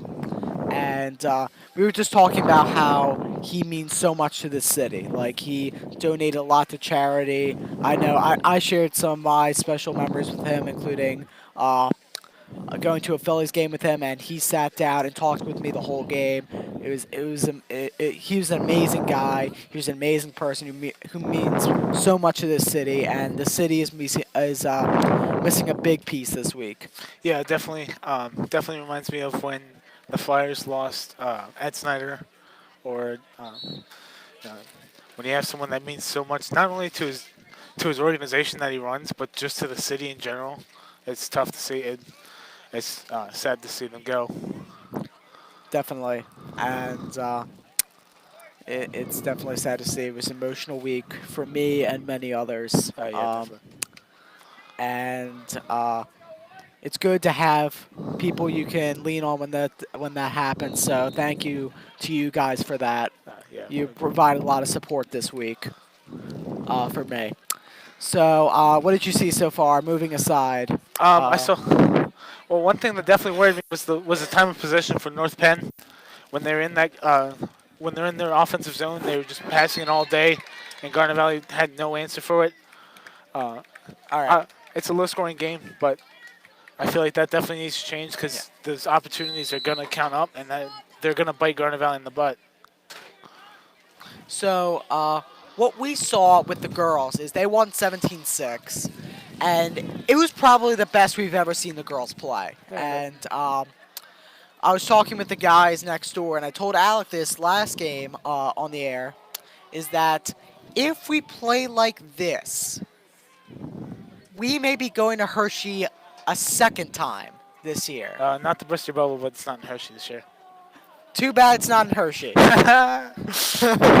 It's probably in like Westchester East or Yeah, some form of school like that. Okay, I'll correct. We're going to the state championship, Yeah. but they play amazing. They're the most talented team that we've seen so far. Oh, probably. If we play like that, nothing can stop us. Like nothing. We just gotta play our game. Yep. And, we see it with all the Garnet Valley teams. There's just it's unbelievable to see that they just step up a level when it comes to playoffs, and it's so fun to watch. Yeah, we were just I was talking before the girls' game. Miracle at the Mo. Oh, what a check by Hunter Barr there. Miracle at the Mo. Do you remember that night, Jack? I won't forget that. I will never forget that. It was such a great game. 35-7, we were down. Thought it was over, and then Rocky kicked in. Oh man, that was. And I still remember that flag there. They hang their flags up and make it feel like their place. And our goal here, let's do keys of the game. Let's do something different. Keys of the game: make them not feel at home. Put pressure on them. Yep, absolutely. Press. Do anything you can to make them feel uncomfortable here. So that's my first key. Oh, man! Hunter Barr, 4-2. Wow. Oh, man. That was Buttermore-esque. That was a snipe. That was like a softball pitch. That guy had no chance. I don't know how he could save that. You're speechless. That was unbelievable. Oh my gosh. Man. Yeah, I mean, definitely one of the things that I remember about playing North Penn. We played them twice. I played them twice, or the football team has played them twice in my 4 years. and their student section is just unbelievable. Yeah. I remember third quarter of that game, that whole student section was up on their feet. Actually, for all 4 quarters, but they're just chanting "It's all over," and it was just they made it feel like it was over, Yeah. and that was probably one of the cooler things. I mean, not obviously, it's not the cool thing that we were down 35-7, but No. But by the way, we were talking about the girls first, but we were talking about how their programs are very suited toward girls. yeah, And let's see if you remember this name, Kelly McNamara. You do not remember this name. She was the kicker for North Penn at Miracle at the Mo. oh, yeah, I Kelly remember McNamara. her. But no, they girls everything just dominates. Girls basketball had an off year, but they're usually very good. They're up there with Neshaminy for the District 1 championship. Yeah, I've only seen the football team and obviously the Lacrosse. Yeah. They're very good. Just like that whole conference. Oh yeah, Suburban one's The amazing. suburban one was unbelievable, and the student section of the suburban one. Every time Garnet Valley has played the suburban one team, They their bring Pleasant it. student section has brought it. Oh, they bring Seor it. North Penn, Coatesville. I think that's right. Coatesville is not Suburban one. They're Oh, Chestnut. the Chestmont. They're Chestnut. Um, They have a rowdy, to say the least, student section. yeah. So does North Penn does too. But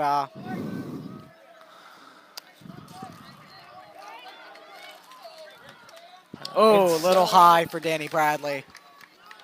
7:34 to go in the half. 4-2. Nice job by the Jacks trying to get that quality shot. Being very patient, trying to find that over. That was open the other net. thing the girls did, was they had a high IQ. If they didn't have a shot, they didn't shoot it.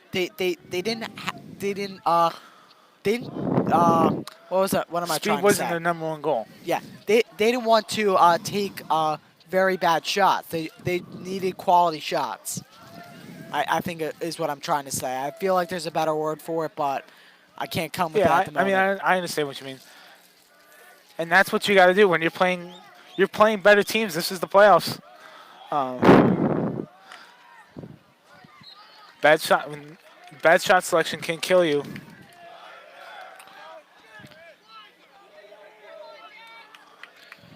Man, Garnet Valley brought it tonight as well. Look at Jag Nation. You Yep. see everyone in the bleachers here. Great to see. This is the biggest crowd I've seen. For Yeah, is lacrosse. this for spring? This spring? Yeah. Yeah. Even North Penn brings it. Yeah, and I love that. And that's just great to see. They're about, what, an hour and a half away or so? 2 hours. Nice turnover. No, 45. 45? Yeah, but with traffic and rush hour, yeah, it can make it feel like 2 hours. Yeah. Music Cal. Nice shot! Right in the corner of the net. That's Music Cal. 5-2. Oh, but the corner is down. Well, it's look at. Oh my gosh, are we like in a James Bond movie? All these lasers. Yeah, another great shot by Kel. He's had an unbelievable year. And obviously, unfortunate that North player is down. So he's down. He looks pretty hurt. I can't hear your echo.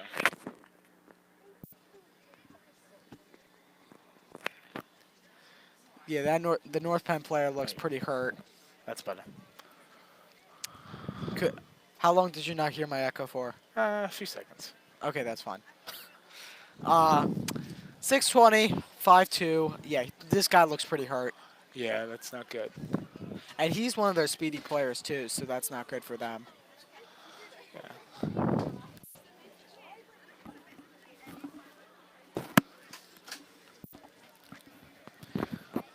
We're actually going to take a short break. We'll be right back.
I'll try to face off. Ooh, that's 6:19 loud. left to go. 5-2. That's going North Penn's way.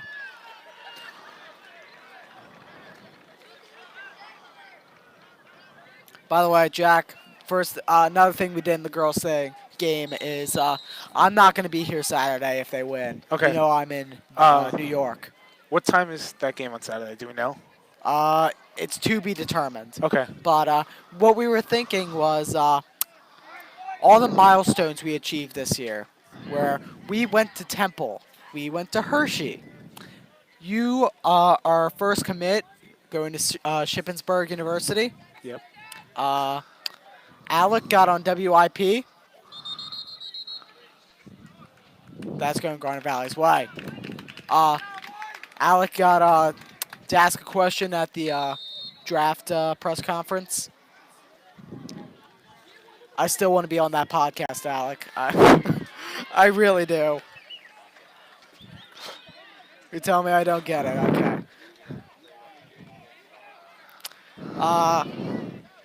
Shout out to Spike. Yeah, they're great guys. 5:25 left to go. 5-2. And timeout for the Jaguars. We'll be right back.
And I'll take yours out.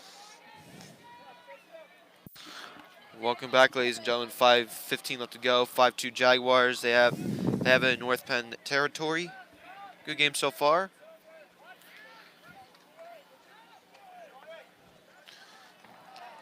Pass out of bounds, and it looks like it's going to go North Penn's way.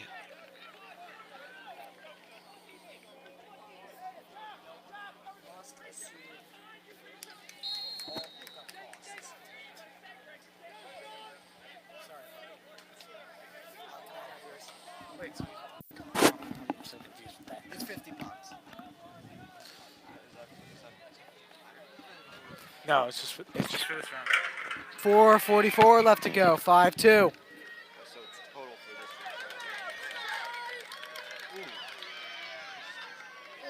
Oh no! No! No! No! No! No! No! No!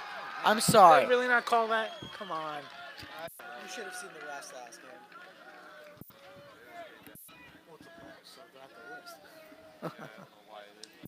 Is your headset off? Yeah.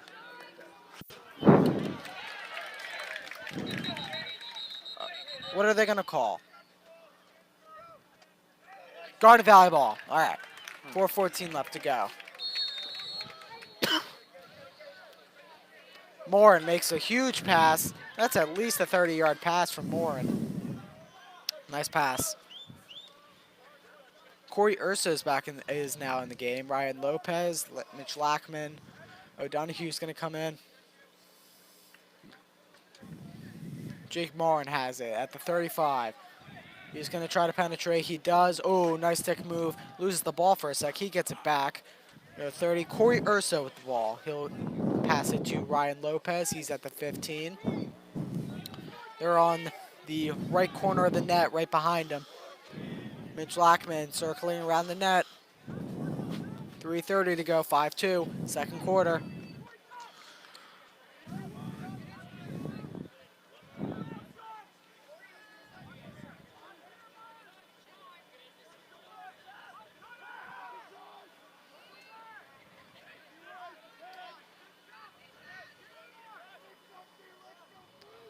Sean Shoemaker, Lackman, Urso.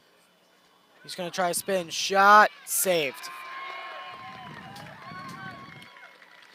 2:59 to go in the half, 5-2. Nice effort by the Jags. No. I was just looking over. Don't worry about it.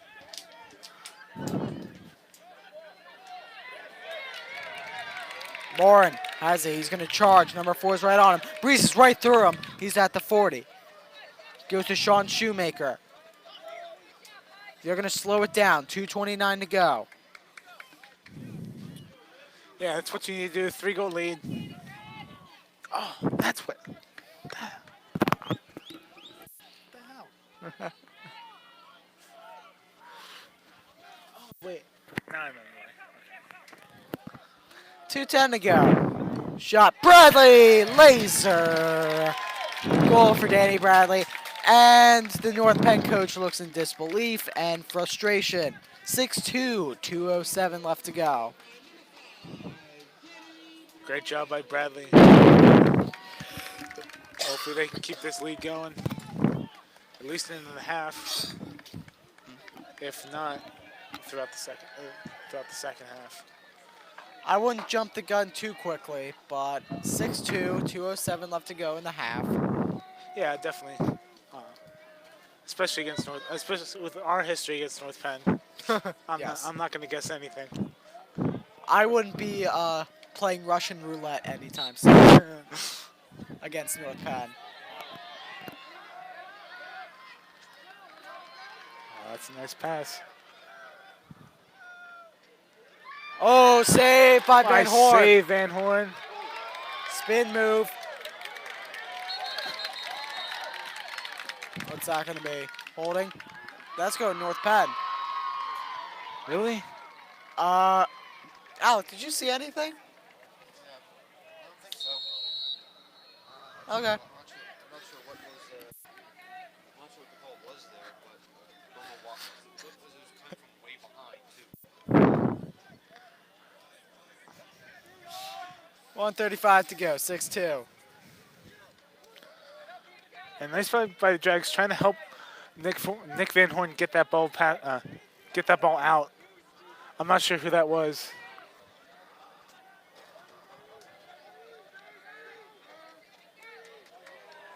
Oh, nice check on the stick from Sam Morin. That looked like a push in the back there, but it doesn't matter. Jags will still have the ball. Greg Reynolds.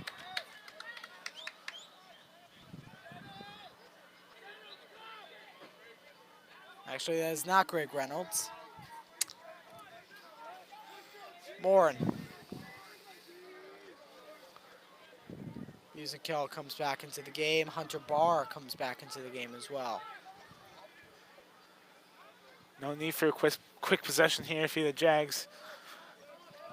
You want to end this half strong. Just take your time. Laser one in. 30 seconds. 6-2. Bradley. Back to Bradley. Busenkill. Barr. Back to Busenkill. Bradley. Oh, ball came out. There's an onslaught. What? I didn't see Was how that not was, there was at least a million sticks, but whatever. It's There should have been something there. that's the half. 6-2. We'll be back for the second half. Don't go after this.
Welcome back, ladies and gentlemen. It's the second half, and 6-2 lead. A little bit of a low-scoring game, and we're about to face off in a minute.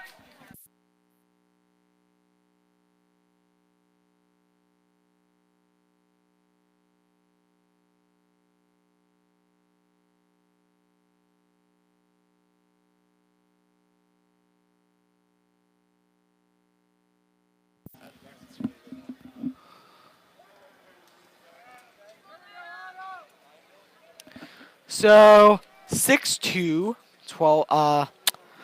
Just getting started with the third quarter, and Oldrade will take the face-off. Referee steps back, blows the whistle. North Penn's gonna. Oh, there's a ground ball. 4 men around it. Garnet Valley will take it. Alec Eskin, welcome back. Glad to be back. It's been a good game so far. Garnet Valley pretty much has North End where they want them. Right. But let's go back to the girls' game for a minute. North Penn could not compete with Garnet Valley's offense. We just moved too quick with his stick. You came out of the circle multiple times, and all they need to do is make a simple pass. So, man, like, it's really intriguing that we could be going to the state championship twice. Yet again, one game at a time. But we have the talent. We just need to play our style of play. Yeah, absolutely, and it's just that's what you need to do.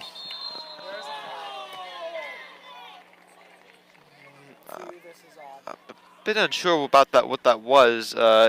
Looked like that was a clean stick check there by.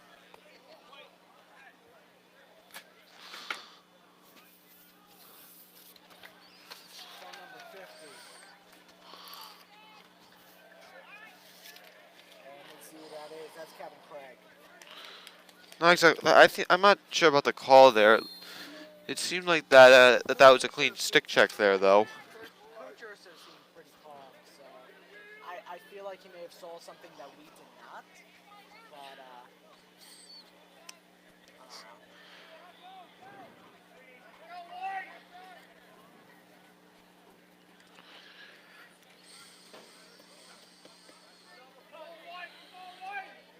If you're going out here, you just want to play some good defense in the second half. You're up by 4. You have a big lead.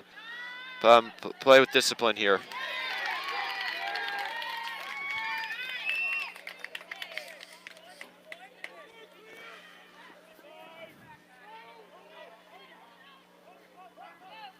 Sam Morin.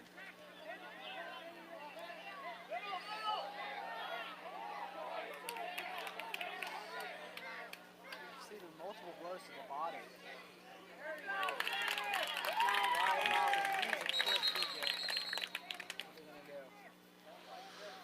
Offside. That's a mistake you do not want to make there if you're going to Valley. Gotta limit the mistakes here. Yeah, Feel comfortable. that's the second time that's happened tonight.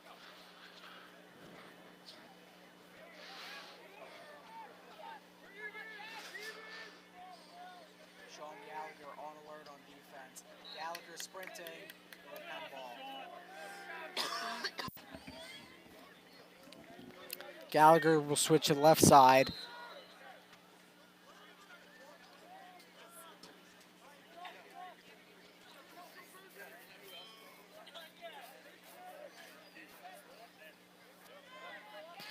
All right, Gallagher's going to be defending this guy right here. He's at the 30. He's not letting him go anywhere. He has to turn to pass. He does. Great defense by Gal. Yeah, it's pretty much been good defense by the entire Garnet Valley team tonight. Only 2 goals. Goals says a lot. That's Garnet Valley. Why is the official furthest from the play making the call there? Wait a sec. Wait a sec. All right. Let's think about this logically. When a man is ahead of another man toward the ball, It's that team's ball. I mean, like, Let's make that clear, ladies and gentlemen. it's one of the unwritten rules is that the official closest to the call on out of bounds call, the official closest to it makes the call. And that's what my second point is. When there's an official 1 inch away and a official 20 yards away, who makes the call? Is it A, the official that's 10 inches away, or B, the official that's 20 yards away? Common sense will tell you A, but Thank who you. knows? But clearly the referees did not see it that way. I don't see how he doesn't make the call. 8:33-6-2. We'll be right back.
The unwritten rules there.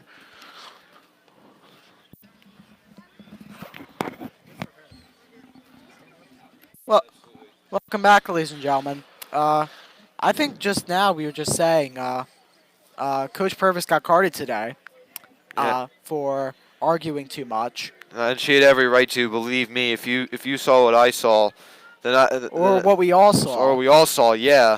And you've been saying the same thing back at home.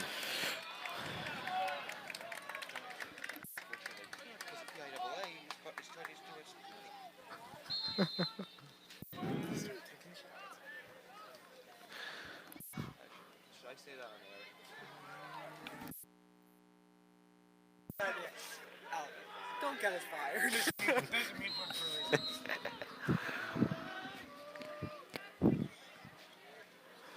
7:41 left to go. 6-2.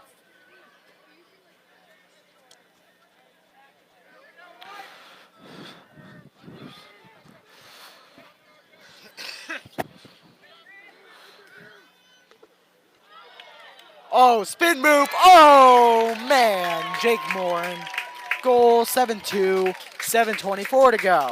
Riley DeMore in there, and that was a laser shot and a laser pass as well. 7-2 Garnet Valley, 7:24 left to play.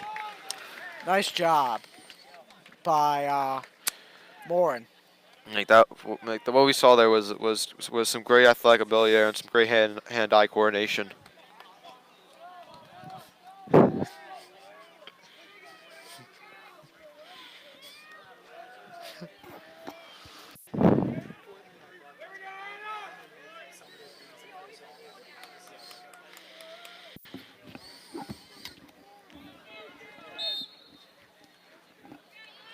$7:20 to go. 7-2.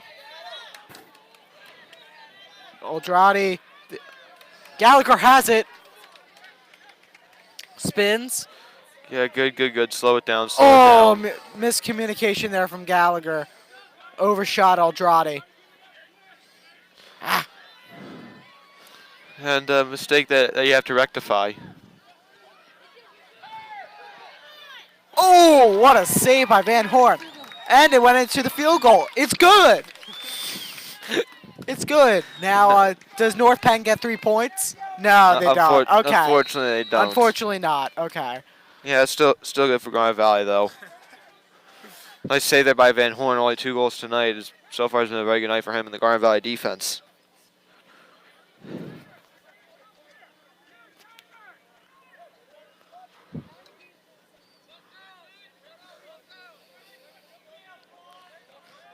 Sean Shoemaker.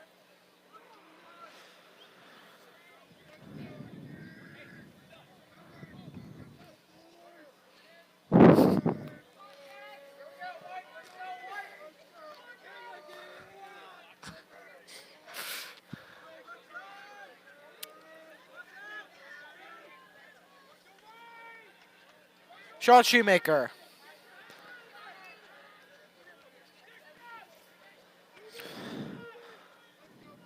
Ooh.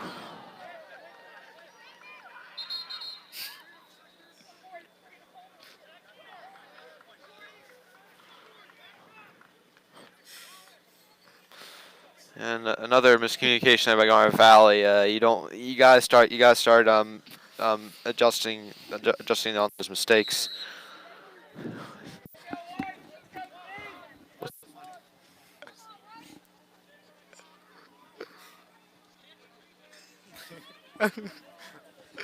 5:40 to go. 7-2.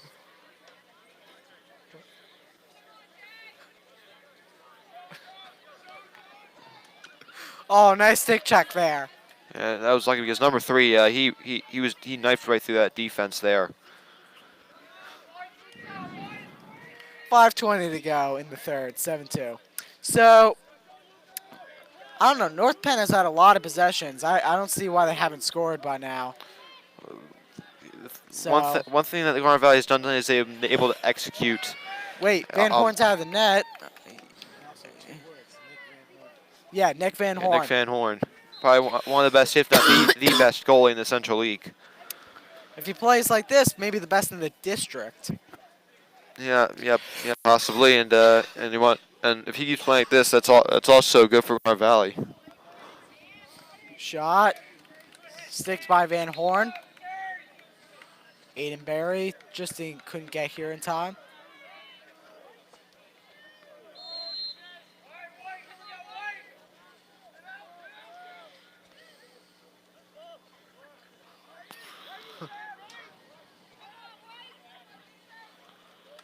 Ooh. North Penn guy just got bodied. Good call. Yeah, I was gonna say I was kind of late there, but Very, very late, to be honest.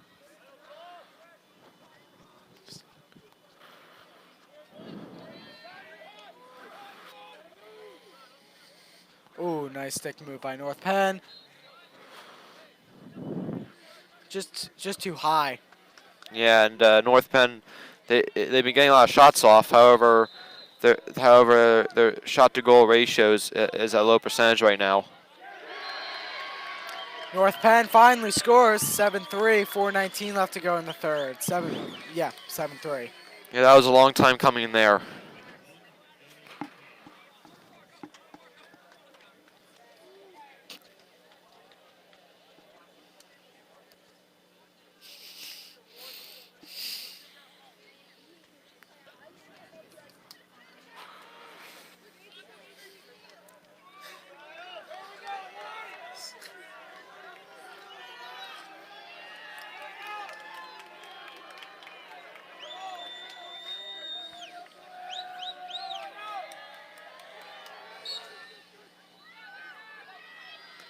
Four 16, 7-3. Let's see who gets it. Sean gets it. Nice shot by Sean Gallagher. Oh, fumble.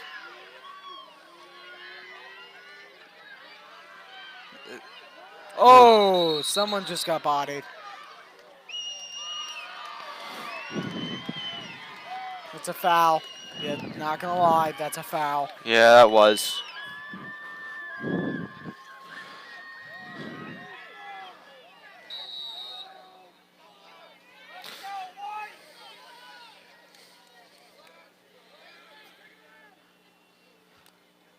.350 left, 7-3, 4-point game.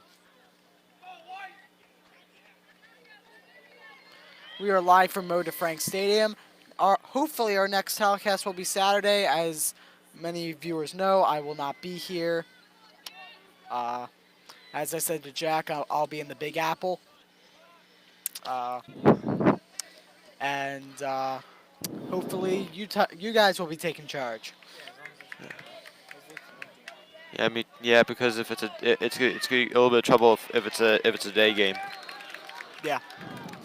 3:17, 7-3.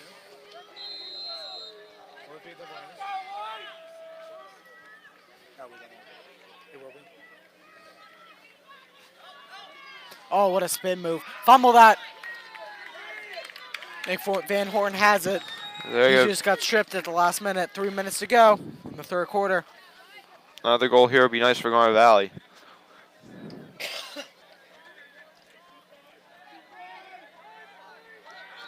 Bradley, Lackman, goals. He was wide open right near the net too. It was like he snuck by North Penn's defense, and no one knew he was there. That was just too easy.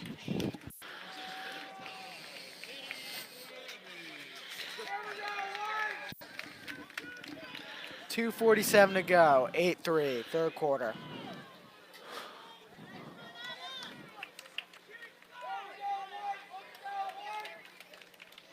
And to get into the state playoffs, you have to be 5th in the district for boys, 6th for girls. So you can get that way. There's only one spot for playoffs, not two. One spot. So if North Penn or Garnet Valley loses, they have to go through playoffs and win everything, which is a tough feat to do. Absolutely, and while Garnet Valley looks like they're in good shape tonight, 8-3 with about 2:20 left to go in the third quarter. You just need to play just solid defense right now, and that'll probably win you this game.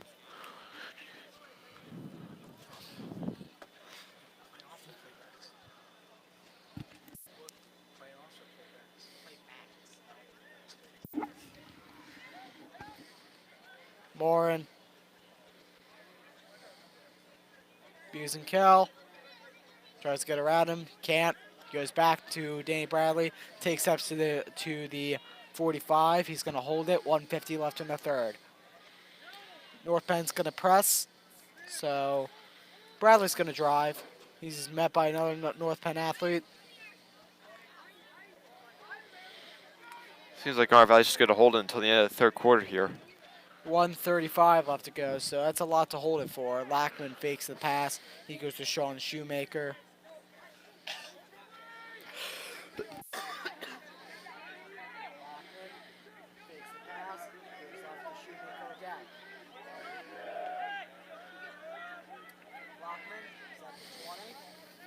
Shooting left, North Penn shooting right. We are live from Notre Penn Stadium. 8:37 Eastern time. This has been like the best night in a while. It's been pretty warm. It has, yes, and middle of May, it's starting to get to that time of year. 45 seconds left. And ball slipping loose. One guy's going to get it back. Still ground ball.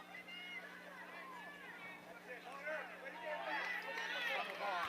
He gets it back. Fumble again. Sean shooting. 25 seconds.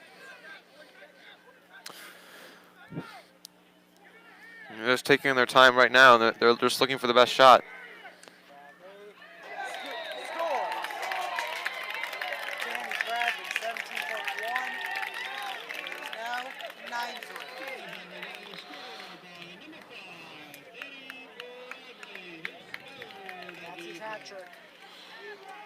And been a great night for him. Great night for this entire Garnet Valley offense and defense. 9-3, 17 seconds left to go in the third quarter.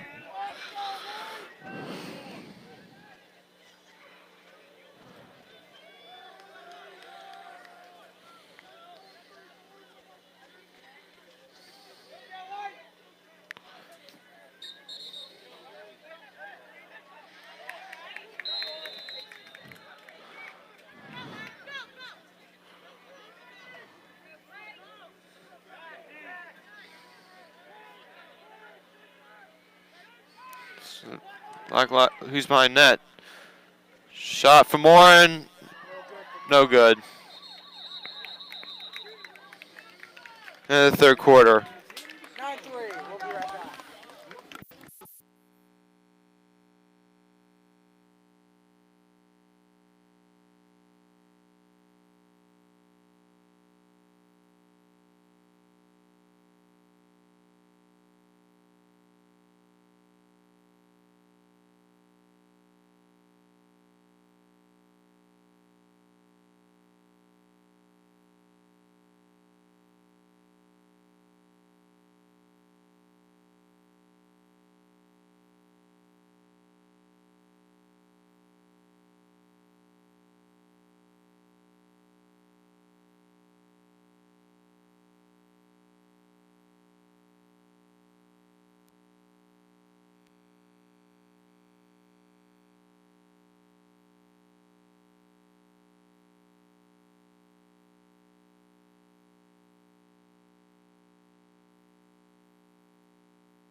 Welcome, welcome back, ladies and gentlemen. 9-3 ball game. This is final quarter of play. Garnet Valley 9, North Penn 3. So far, been a really good game for Garnet Valley in all phases of the game. Yeah, definitely. Offense, defense, goaltending. It's just been an all-around great game. Yeah, you would certainly have to say that. False start on Garnet Valley, and now North Penn will have the ball. Little mistakes, you can't have them. Yeah, luckily you're making these little mistakes in a game in which you're in very good shape to win. However, when you get deep in the playoffs, you cannot have those ever, or at least not often. Yeah, and that's how little mistakes is how you can change games and come back.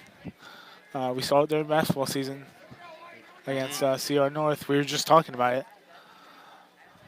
Yeah, and I remember that was a very vivid that a very vivid memory in my mind. And now it looks like there's a call on North Penn. Garnet Valley will have the ball. Great save by Nick Van Horn.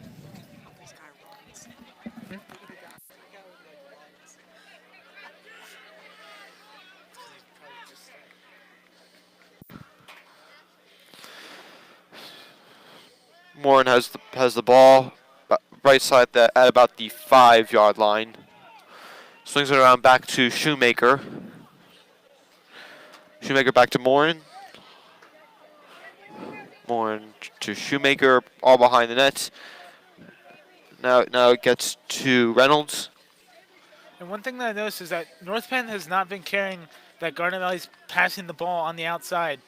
They just hog the inside, which could be great for some teams. But when you have a team like Garnet Valley that can produce a laser from 30 yards away, there's another one. Nice shot there by Bishop Barnes. 10-3 Garnet Valley, and like you said, that was a laser too, and it's been like that the entire night. Yeah, it's just been all season. It's been so fun to watch. Absolutely.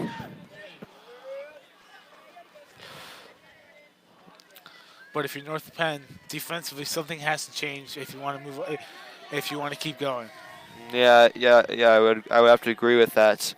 North Penn defense has not been good tonight. They've given up 10 goals, and it's pretty much been the same story on offense. Only 3 goals for them, and that's a trip. Ooh, and it looked like Aldrich was clearly pushed from the back. However, he keeps the ball. Right push.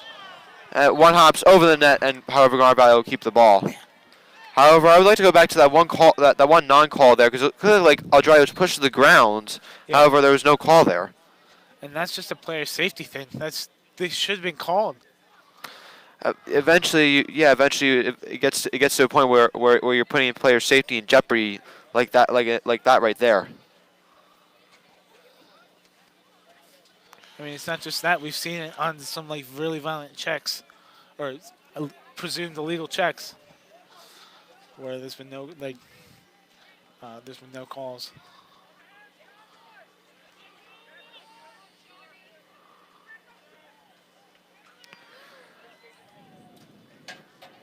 Wow, that's the first time I've seen that. Number 33 is right on the Jag defender. He just backed off. Yeah, I agree with you there. It's been a lot of passive defense tonight for North Penn. Now it looks like they're starting to go the other way. Well, you're in kind of a desperation mode. There's a call. Timeout, Garnet Valley. Okay. 9:23 left to go in the fourth quarter. 10-3 Garnet Valley. We'll be right back.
for her, man. Like that. Yeah, I agree with you on that. That- Welcome back, ladies and gentlemen. 9:13 left to go in the second quarter of play. 10-3 Garnet Valley. Alec Eskin along with Jack Gainsley and Ben Hoyt. Urso with the ball at the 15-yard line, right side of the field. Swings it out to Brooke Lopez. Wait, not Brooke Lopez. Ryan Lopez. Oh, I was muted there. I was thinking of the Buck center who went off yesterday against Toronto. I'm sorry, Alec. Brooke Lopez is a member of the Milwaukee Bucks, and that's another foul. Looks like they call it though Yeah. this time. So, just for your future reference, it's not Robin Lopez. It's not Brooke Lopez. It's certainly not Brooke Lopez. Thank you. Back to you, Jack. It's Ryan Lopez. Now, speaking of which, Lopez has the ball at the goal line. Gets it to Barr. Barr, actually, you know what? D'Annunzio swings it around. Shot by Barnes and a score from Garnet Valley once again from the 23-yard line. Bishop Barnes, an absolute laser. 11-3 Garnet Valley. 8:11 left to go in the fourth quarter. Great job by Barnes. With another laser. Most of these goals have been lasers from outside, and that's how you beat that defense that I was talking about earlier. Yeah, absolutely.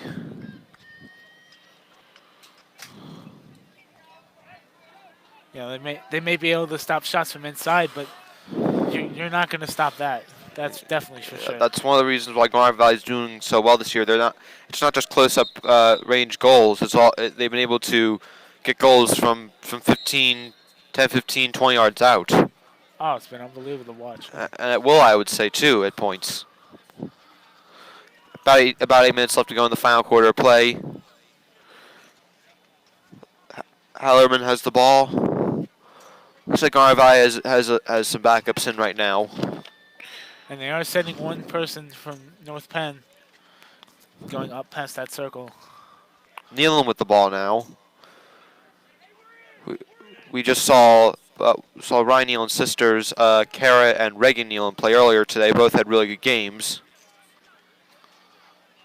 Ooh, a nice save there by Halloran.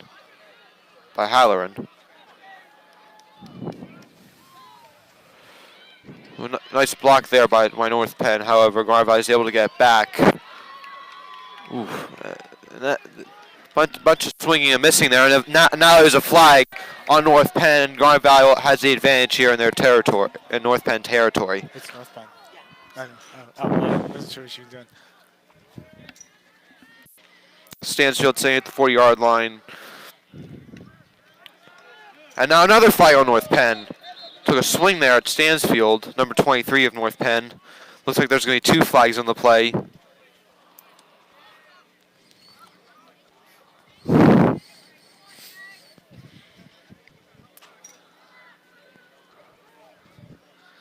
And when North Penn, you just can't have penalties like this, especially when you're trying to start the man down and you get another slashing call.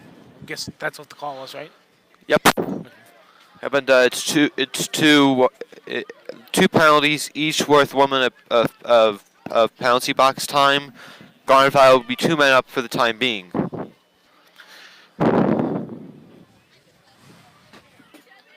And this is where they can get some inside shots if they needed to, which they really don't. Yeah, at this point, you just want to possess the ball. You're up by 8 goals. There's no reason to make any mistakes here. Oh, just off the post, Busenkill. Wow, that rattled that.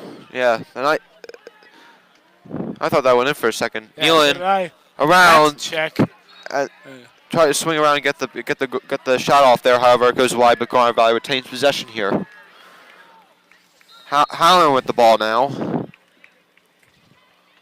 Busenkill, 25, takes it back in Urso. To Nealon, Urso.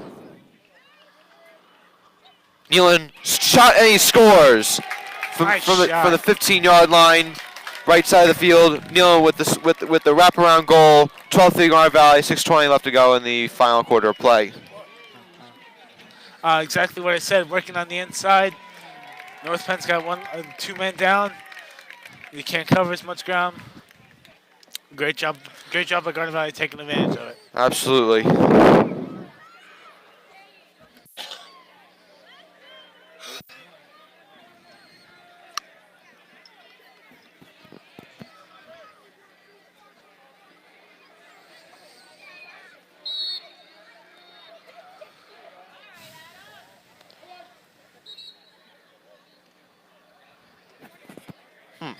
Now foul on Garnet Valley here. I'm not sure what the foul was for, though. It doesn't matter, but Now a flag is being called on Garnet Valley. Looks like it's going to be on number 27, Adam Aldrati.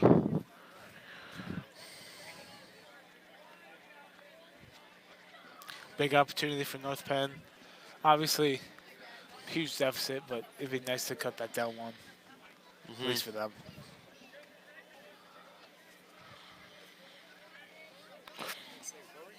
No. North Penn will be a man up for a minute.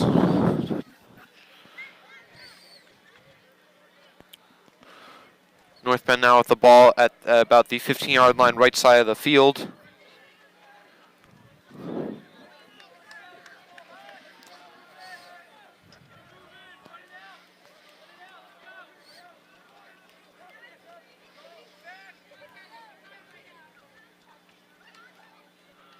Ball is deflected on the shot. However, North Penn will retain possession.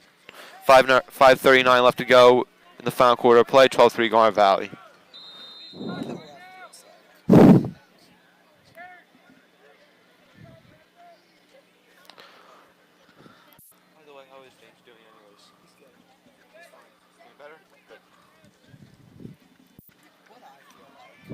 Now there's a tangle at the 15-yard line. However, the referee stops the play. North Penn will retain possession. Foul on Garnet Valley.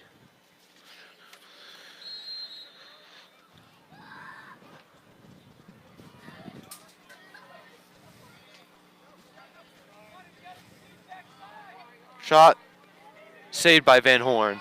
Another great save by Van Horn and a long pass. Long pass there. Scramble for it. However, Stansfield gets it. Two on one. Stansfield shoots and he move. scores. Spin move. Goal. 13-3 Garnet Valley now. Running clock is in effect. 4:56 left to go in this final quarter of play. Great use of athleticism and speed. By, who was it? Number 13? It's number 32, Bryce number Stansfield. 32, Bryce Stansfield. Just really all around great play by Jags. The hustle, the long pass from Van Horn, and Stansfield with the beautiful move to score. Oh, is it?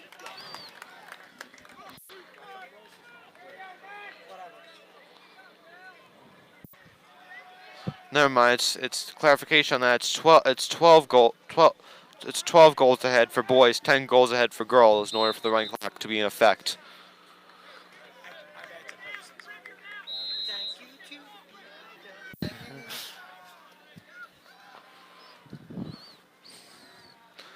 About 4:45 left to go in this final quarter of play. 13-3 Garnet Valley. Hard move by North Penn there. However, Garnet Valley stops it. Now the ball is picked up there by Shoemaker, Luke Shoemaker.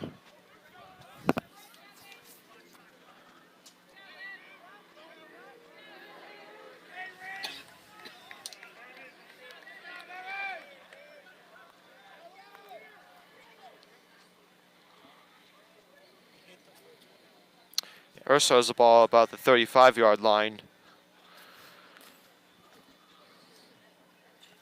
Goes to Ryan Lopez.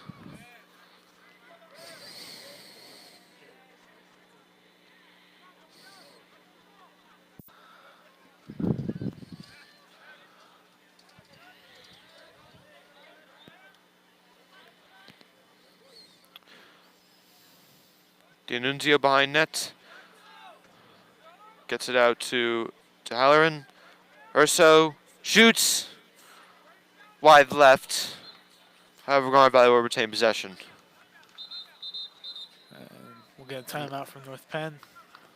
We'll be right back, ladies and gentlemen. 3:39 left to go in this final quarter play. 13-3 Garnet Valley. We'll be right back.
Yeah.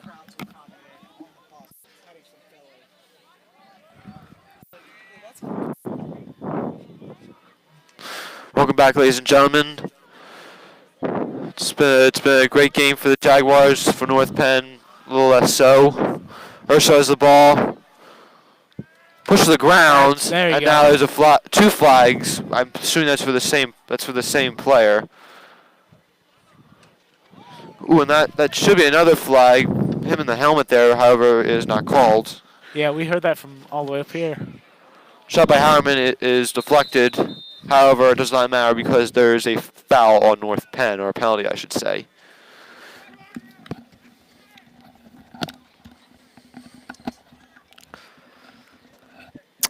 Referee rule number 1: you cannot ride a player like a horse. So that is a penalty, and hopefully that'll be a minute. Yep. Back to you, Alec. It is. It is 1 minute. 2:56 left to go in this quarter. 13-3 Garnet Valley. Sorry. Urso has the ball back to Busenkill.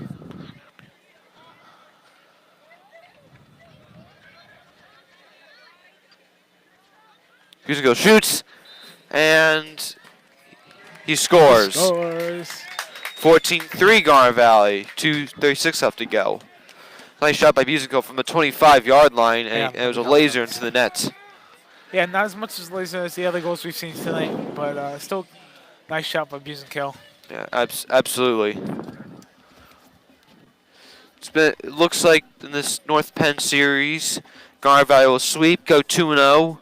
Girls won earlier today, 17-6. Boys are up 14-3.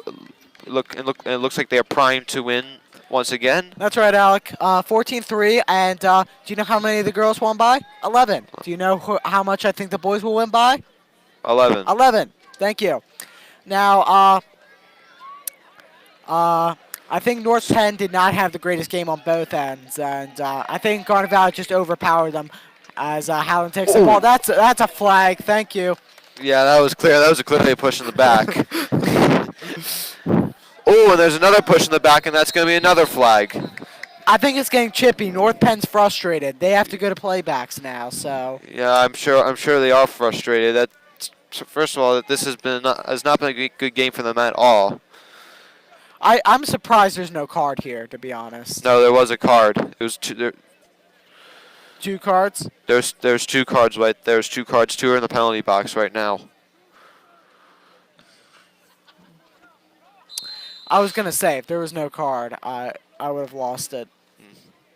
Because now you're allowing North Penn to proceed with that type of behavior. It's unacceptable. Yeah, at that point. Yeah, at this point it is. Yeah, it's affecting player safety too.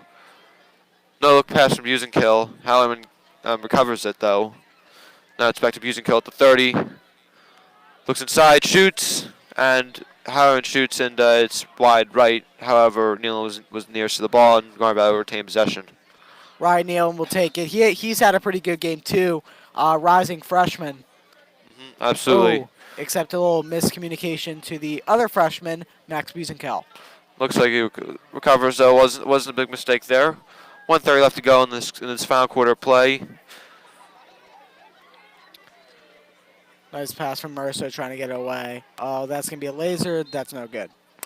But, Alex, pretty good night. Garnet Valley 2-0 against North Penn. At least for tonight, Jack. At least for tonight. I think North Penn football is a different story. 3-1 overall, yes. Yeah, you have to say that.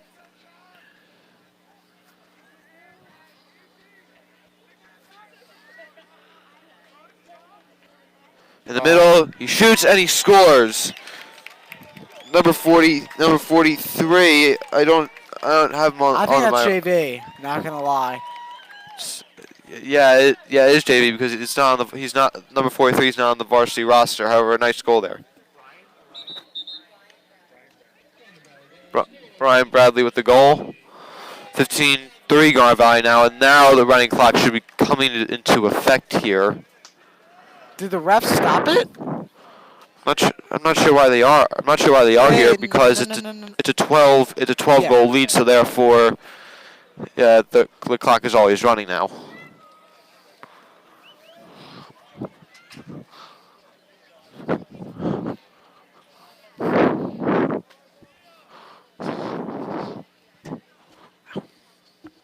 That's disappointing, Alec.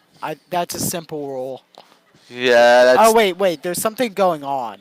That's probably what's going on. What could be possibly I don't going know what's on? possibly going on. Yeah, that's disappointing. That's a simple rule. Yeah. That I think they should teach. Oh, they're setting the clock back to a minute. Okay, that's probably why. I was gonna say that's a simple rule that they must teach at game day one. So Yeah, like that would have been kind of weird if they didn't didn't get that. so overall, good game by the Jags. Both sides. So boys will be taking on Westchester Ruston, and or also known as Bayard Ruston High School, and girls will be taking on either Downingtown East or CB East. And both teams hopefully they'll come out of those games with wins as well. Yeah, so you got about 20 seconds left, and North Penn, I would just hold it. Make the ride to Lansdale just that much easier. Yeah, I mean like it's been a rough game for North Penn. Overall, just a disappointment for them. However, for Garnet Valley, a really good game, a real nice job. On offense and defense, you did exactly what you needed to do. Come out of this game with a win. All right, I'll sign us off. From Al Gaskin and Jack Ainsley, I'm Ben Hoyt saying...